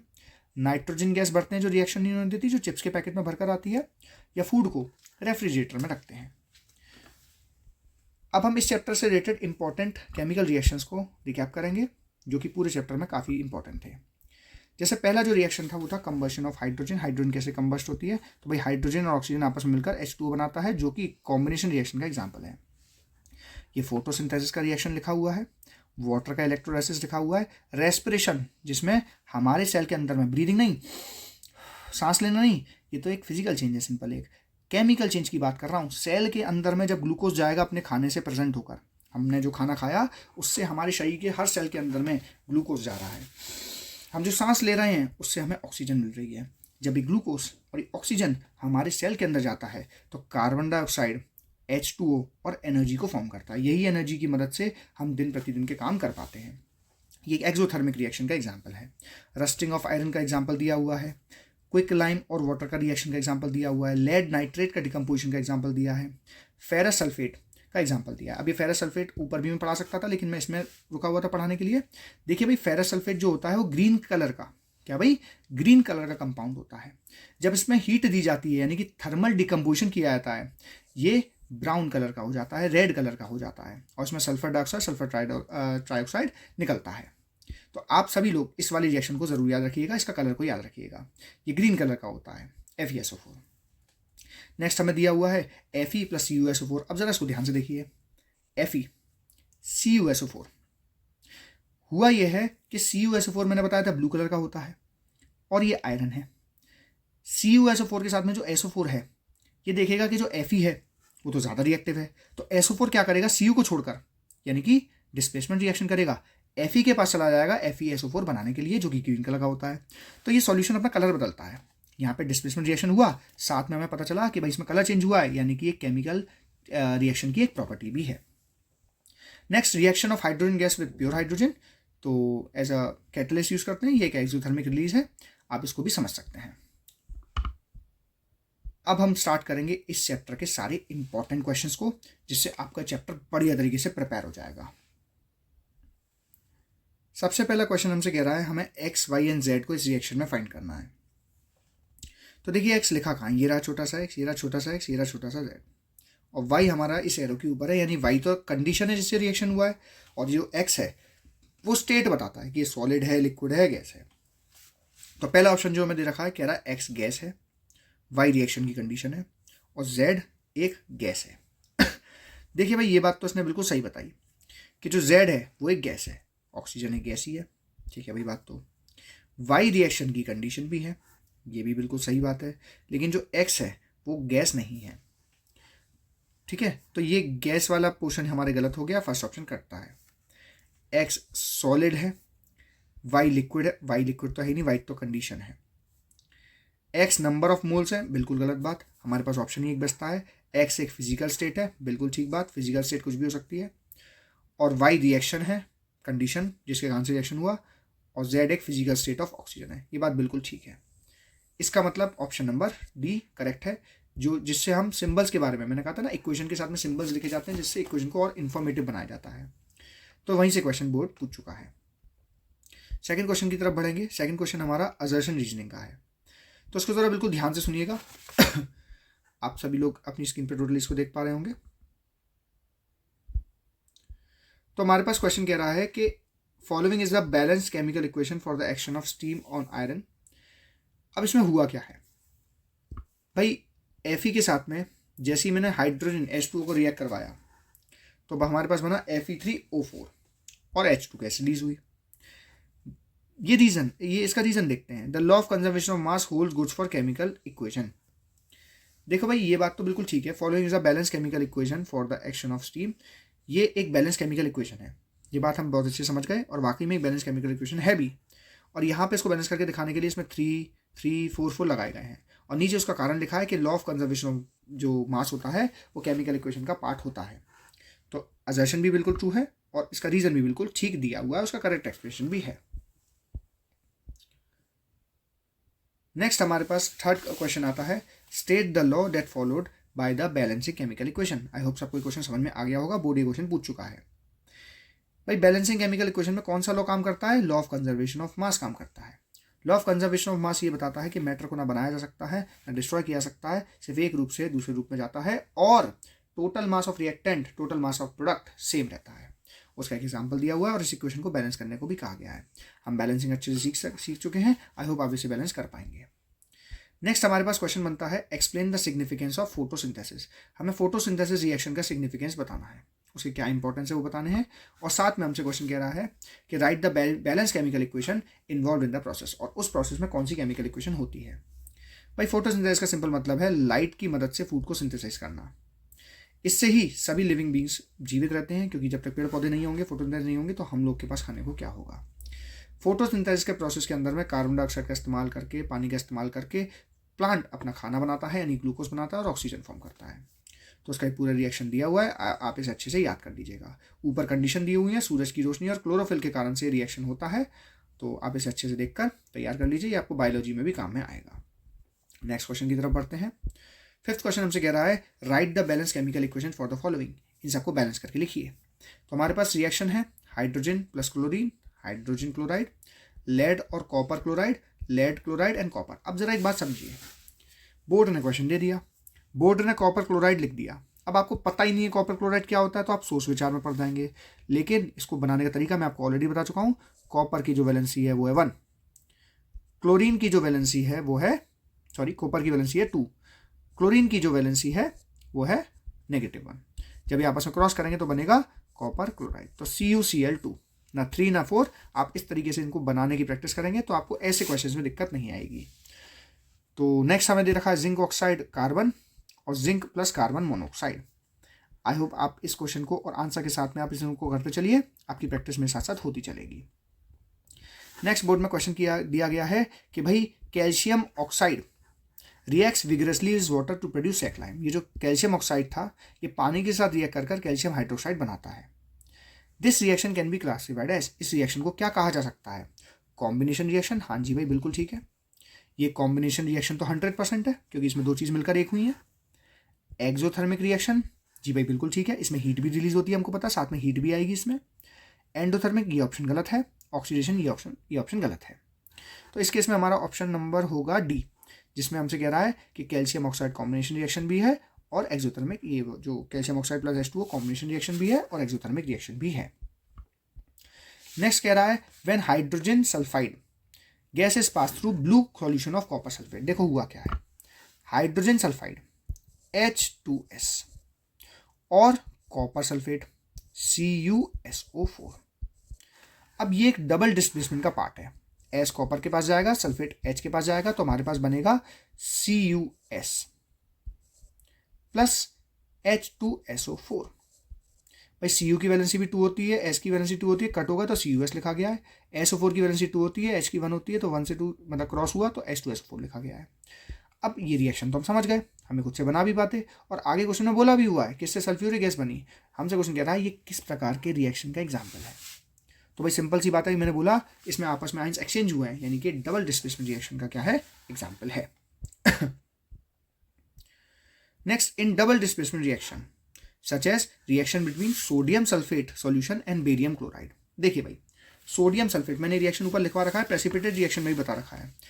सीधे आंसर में देखते हैं, आप क्वेश्चन को आराम से रीड करके खुद से करने की कोशिश कर सकते हैं।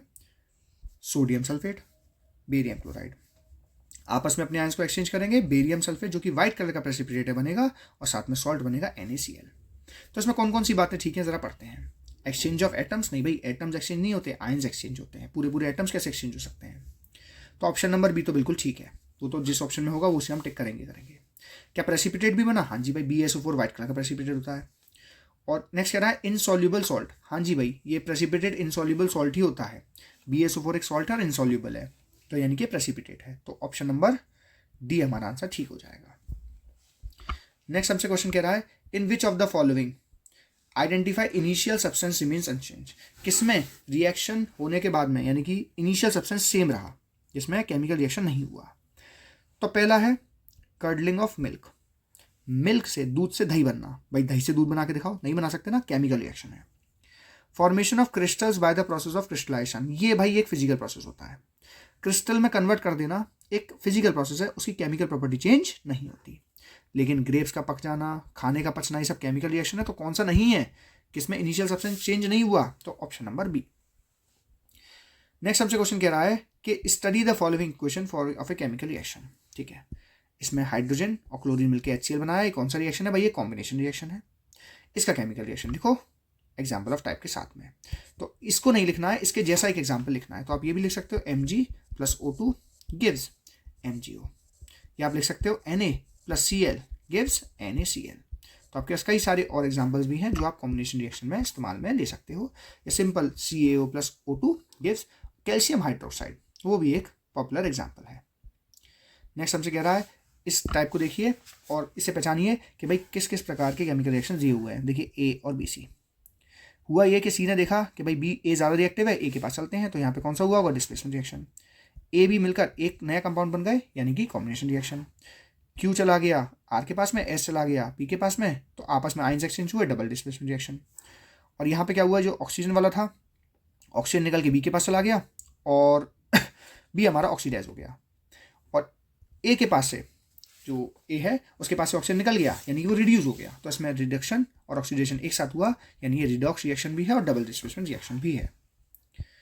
अब इस क्वेश्चन को ध्यान से सुनिएगा, इंपॉर्टेंट क्वेश्चन है 12th नंबर वाला, प्रैक्टिस में जरूर लेना है इसको आपको जब भी आप इसकी प्रैक्टिस करें। तो 1 gram of copper powder was taken in the China dish. हमने क्या लिया? कॉपर पाउडर लिया, यानी CO लिया। ठीक है भाई, समझ गए? क्या चेंजेस होंगे जब इसे हम गर्म करेंगे? व्हेन हाइड्रोजन गैसेस पास हो, ठीक है, तो पहले इसको समझते हैं। जब भाई इसको गर्म यानी कि बर्न करेंगे तो ऑक्सीजन के साथ रिएक्ट कर ये बनेगा कॉपर ऑक्साइड, जो कि ब्लैक कलर का होता है, ये मैं बता चुका हूँ। और क्वेश्चन कह रहा है जब इसमें से हाइड्रोजन गैस पास करेंगे, भाई इसमें से जैसे हाइड्रोजन गैस पास करेंगे तो होता यह है कि जो हाइड्रोजन गैस है, ये जो हाइड्रोजन है वो कॉपर से ज़्यादा रिएक्टिव है। ऑक्सीजन कॉपर को छोड़कर हाइड्रोजन के पास चला जाएगा और बनेगा Cu प्लस H2O, यानी कि एक रिडॉक्स रिएक्शन हुआ। रिडॉक्स रिएक्शन में क्या होता है, ऑक्सीजन निकलती है और ये किसी के पास आ जाती है। तो बस इसी को ही आगे बैलेंस करके लिखने की बात कर रहा था, जो मैंने आपको पढ़ के दिखाया, लिख के दिखाया। आप लोग इस आंसर को पढ़कर अपनी कॉपी में लिख सकते हैं। मैं जो करवाता चल रहा हूँ, आप उसको वर्ड टू वर्ड जो आंसर दे रखे हैं उनकी लैंग्वेज में लिखने की कोशिश कीजिएगा। इंपॉर्टेंट क्वेश्चन, बढ़िया क्वेश्चन है।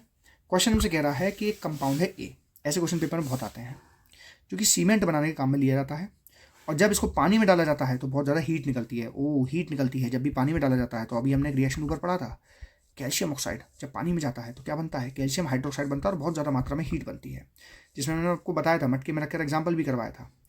तो इसका मतलब हमारा जो बी एलिमेंट होगा, यानी जो बी कंपाउंड होगा, वो क्या होगा, बी वाला जो होगा वो होगा कैल्शियम हाइड्रोक्साइड, और जो ए होगा वो हमारे पास होगा कैल्शियम ऑक्साइड।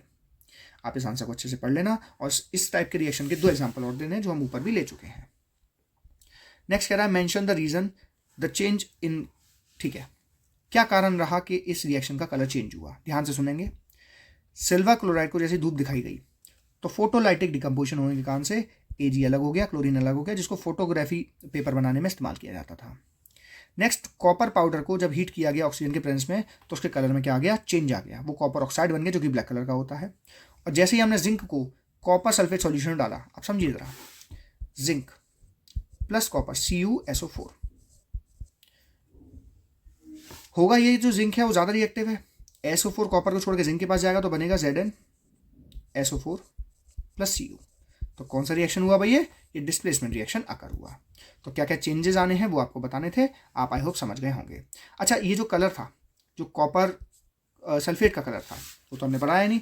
तो कॉपर सल्फेट का जो मैंने ऊपर कलर बनाया था वो ब्लू कलर का बनाया था, और जब ये जिंक सल्फेट के साथ रिएक्ट करेगा तो ये ब्लू कलर सॉल्यूशन चेंज हो जाएगा। तो इसमें भी कलर का क्या आया, चेंज आया, जो कि कलरलेस हो गया। नेक्स्ट, लेड नाइट्रेट को अगर पोटेशियम आयोडाइड के साथ डाल दिया जाए, देखिए सब वही क्वेश्चन आ रहे हैं जो हमने ऊपर पढ़े हुए हैं। तो मैंने वो रिएक्शन के एग्जाम्पल इसी से ही लिए हुए थे, सारे वही एग्जाम्पल बताए हुए हैं जो कि बोर्ड ने पेपर में पूछे हुए हैं। तो बस और कलर बताना है, कंपाउंड बताना है। कंपाउंड हमें पता है PBI, पोटेशियम आयोडाइड, और KNO3 बचेगा। उसकी बैलेंस केमिकल इक्वेशन लिखनी है और इस टाइप के रिएक्शन को जस्टिफाई करना अपने आंसर के साथ में। ये एक प्रेसिपिटेशन रिएक्शन है जो कि डबल डिस्ट्रीब्यूशन रिएक्शन का टाइप कहा जाता है, और उसके कारण से क्या क्या बना है, कैसे बना है, आप इसको देखकर लिख सकते हैं। नेक्स्ट क्वेश्चन हमसे कह रहा है कि भाई सिल्वर क्लोराइड ले लिया और उसको सनलाइट शो की गई। तो हमने ऑलरेडी पढ़ा हुआ है कि जब हम सिल्वर क्लोराइड के साथ में सनलाइट को पास करते हैं तो Ag अलग हो जाता है, क्लोरीन अलग हो जाता है, जो कि फोटोलाइटिक डिकम्पोजिशन का काम करता है। तो आंसर नंबर 14 इसका क्या था, एग्जाम्पल ऊपर लिखा हुआ था, आप उसे चेक कर सकते हैं। नेक्स्ट हमसे कह रहा है कि अगर जिंक को, आपको क्या क्या बताना है, पढ़ते हैं। Identify the type of reaction taking place in, ठीक है, क्या रिएक्शन हुआ और क्या उसकी केमिकल इक्वेशन है।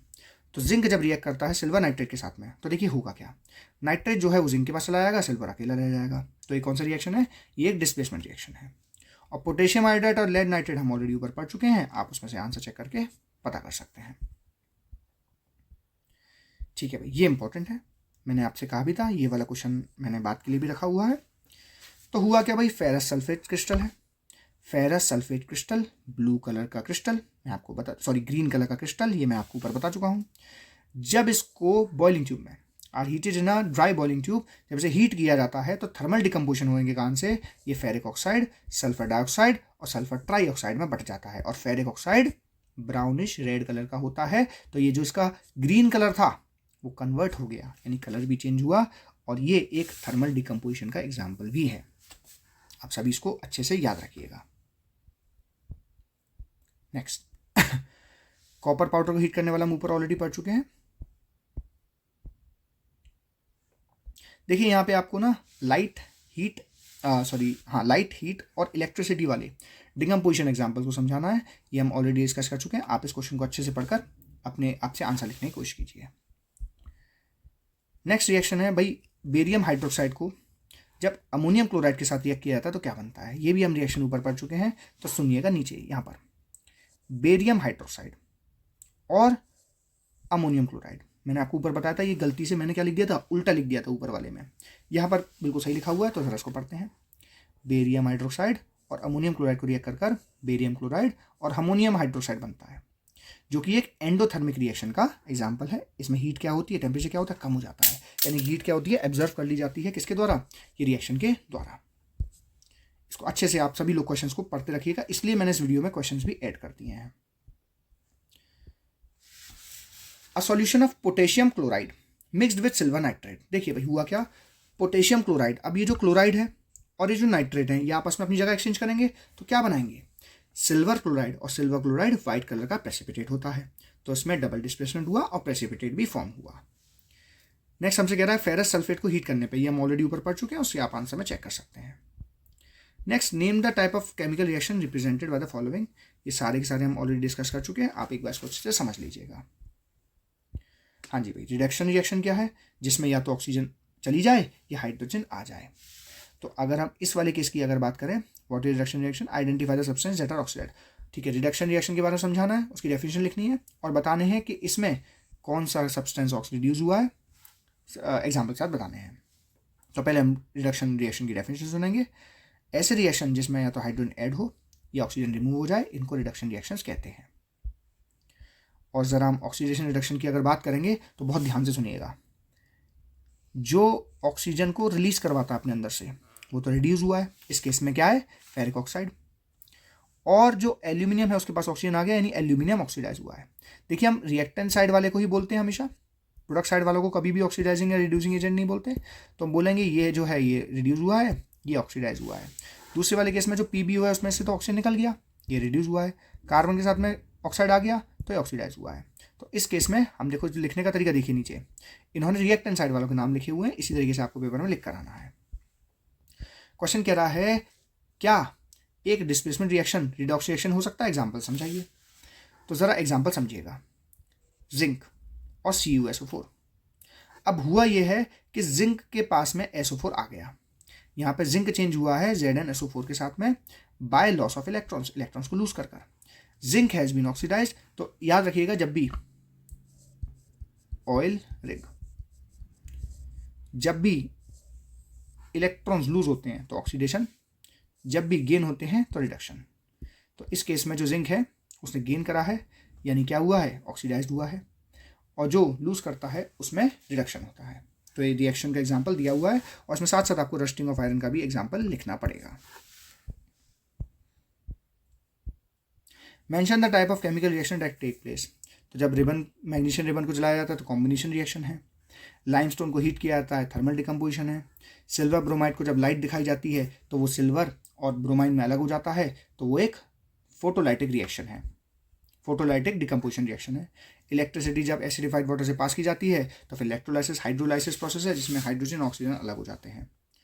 अमोनिया और हाइड्रोजन गैस को आपस में रिएक्ट कर अमोनियम क्लोराइड बनता है, ये एक कॉम्बिनेशन रिएक्शन का एग्जाम्पल है। Next, what happens when food material containing fats and oils, ये आप पढ़ सकते हैं, थ्योरी हम ऑलरेडी इसकी डिस्कस कर चुके हैं। रेस्पिरेशन को एक्सोथर्मिक रिएक्शन क्यों कहा जाता है, क्योंकि इसमें एनर्जी बनती है। आप रेस्पिरेशन का रिएक्शन लिख कर आएंगे अच्छे से। और साथ में पूछा है ये जो चिप्स मैन्युफैक्चर है नाइट्रोजन गैस क्यों रखते हैं, जिससे आगे फर्दर ऑक्सीडेशन ना हो और खाना खराब ना हो। हमने अपने वेरी शॉर्ट आंसर अच्छे से खत्म कर लिए हैं, अब हम बढ़ते हैं शॉर्ट आंसर्स की तरफ में। क्वेश्चन कह रहा है we need to balance a skeletal chemical equation, give reason to justify the statement. Skeletal equation unbalanced होती है, हमें से इक्वेशन को बैलेंस इसलिए करना पड़ता है क्योंकि लॉ ऑफ कंजर्वेशन ऑफ मास तभी एप्लीकेबल होगा जब रिएक्टेंट और प्रोडक्ट साइड दोनों बराबर होंगे, जो कि कुदरत का नियम है। नेक्स्ट क्वेश्चन हमसे कह रहा है name the reducing agent in the following reaction. इसमें रिड्यूसिंग एजेंट क्या है, state which is more reactive. तो देखो हुआ क्या, ये जो ऑक्सीजन था ये मैग्नीशियम को छोड़कर एल्यूमिनियम के पास चला गया, और जिसमें से ऑक्सीजन निकल जाता है वो रिड्यूस्ड होता है, और जो खुद रिड्यूस हुआ वो अच्छा ऑक्सीडाइजिंग एजेंट है। एल्यूमिनियम के पास ऑक्सीजन आ गया तो इसका मतलब वो ऑक्सीडाइज्ड हुआ है, और जो खुद ऑक्सीडाइज होते हैं वो अच्छे रिड्यूसिंग एजेंट होते हैं। तो रिड्यूसिंग एजेंट क्या हुआ हमारा, एल्यूमिनियम। अब एल्यूमिनियम और मैंगनीज में कौन ज़्यादा रिएक्टिव है, भाई एल्यूमिनियम ज़्यादा रिएक्टिव है, तभी तो ऑक्सीजन उसको छोड़कर एल्यूमिनियम के पास आ गया। नेक्स्ट हमसे क्वेश्चन कह रहा है, ठीक है अब हम शॉर्ट आंसर की तरफ बढ़ते हैं। Name the type of chemical reaction represented by the following question. तो ये ऑलरेडी सभी लोग क्वेश्चन डिस्कस कर चुके हैं, और ठीक है इसमें कुछ ऐसा समझाने लायक नहीं था। ठीक है भाई, अब आपको एग्जाम्पल देना है कि किस केमिकल रिएक्शन में चेंज इन कलर होता है, टेम्परेचर होता है या फॉर्मेशन ऑफ प्रेसिपिटेट होता है। आप लोग एटलीस्ट 2 से 3 एग्जाम्पल तो ऊपर के नोट से याद करेंगे और इस आंसर से भी आप याद कर सकते हैं। नेक्स्ट रिएक्शन हमसे कह रहा है कि किस प्रकार का रिएक्शन होता है जब मैग्नीशियम वायर को जलाया जाता है, इलेक्ट्रिक करंट पानी से पास होता है और अमोनिया और हाइड्रोजन गैस को आपस में मिक्स किया जाता है। ये सारे क्वेश्चन हम ऊपर डिस्कस कर चुके हैं। फेरस सल्फेट का हम क्वेश्चन कर चुके हैं, फेरस सल्फेट ग्रीन कलर का होता है, ये भी हम डिस्कस कर चुके हैं। आप एक बार अपनी तरफ से सारे क्वेश्चंस को अच्छे से देखिए और खुद से करने का प्रयास कीजिए। मेरा काम सिर्फ ये है कि मैं आपको एक पर्सपेक्टिव दे पाऊँ जिससे आप इस चैप्टर को अच्छे से समझ पाएँ और चैप्टर क्वेश्चन को डिस्कस कर पाएँ। क्वेश्चन तो चाहे जितने करें उतने ही कम रहेंगे। मैं एक स्पेशल वीडियो एक ऐसी भी बना के लाऊंगा जो सिर्फ पेपर से रिलेटेड होगी, जिसमें सिर्फ क्वेश्चन सॉल्व किए होंगे। तो मेन पहले आप कंसेप्ट को अच्छे समझिए, इस शीट के सारे क्वेश्चन को कीजिए और जिससे आपको एक आइडिया लगेगा कि कैसे इस चैप्टर के क्वेश्चन को आपस में समझना है, पेपर में डिस्कस करना है। और जितना आप अपने टीचर्स के साथ में या खुद से डिस्कस करेंगे उतना ही चैप्टर आपको आसान लगने लगेगा। शुरुआत सबसे पहले आप बैलेंसिंग से कीजिए। जितने भी ये क्वेश्चंस आ रहे हैं इसमें कई सारे क्वेश्चंस बैलेंसिंग के हैं और सभी थ्योरी को अपने पास से लिख कर देखिए। कभी कभी ऐसा होता है हम केमिकल रिएक्शंस तो पढ़ पा रहे होते हैं लेकिन थ्योरी हमें समझ लिखने में नहीं आ रही होती। तो मैं रिकमेंड ये करूँगा कि जितना आप लिख कर प्रैक्टिस करेंगे उतना चैप्टर आपको आसान लगेगा और अच्छे से समझ में भी आएगा। ये जो क्वेश्चंस हैं जितने भी हमने डिस्कस किए हैं ऊपर, यही बार बार अलग अलग तरीके से बोर्ड में पूछे हुए हैं और उन्हीं के बेसिस पर ये सारे क्वेश्चंस फॉर्म हुए हैं। आप इस वीडियो में जितने भी क्वेश्चंस दिखाए जा रहे हैं उनको अपने पास कॉपी में संभाल कर रखें, लिखें और प्रैक्टिस करते रहें। स्पेसिफिक क्वेश्चंस की प्रैक्टिस इसलिए ज़रूरी है क्योंकि इसके बिना आप पेपर में क्या आंसर राइटिंग करनी है, कैसे करनी है, नहीं समझ पाएंगे। तो जितने भी ये क्वेश्चंस आ रहे हैं इनको आप अच्छे से समझें और इनको करें। ये सारे क्वेश्चंस मैं ऊपर डिस्कस करवा चुका हूँ, बस उनको डिफरेंट तरीके से प्रेजेंट किया है बोर्ड ने, इसलिए जो जो इंपॉर्टेंट थे वो सारे कंप्लीट हमारे हो चुके हैं। इस वीडियो के बाद में आपको एक अच्छे से इंसाइट मिल गया होगा कि चैप्टर में आपको क्या तैयार करना है। अब आप सिर्फ और सिर्फ पढ़ाई में लग जाएं और अच्छी तरह से अपने बोर्ड्स की प्रिपरेशन करें। नमस्कार।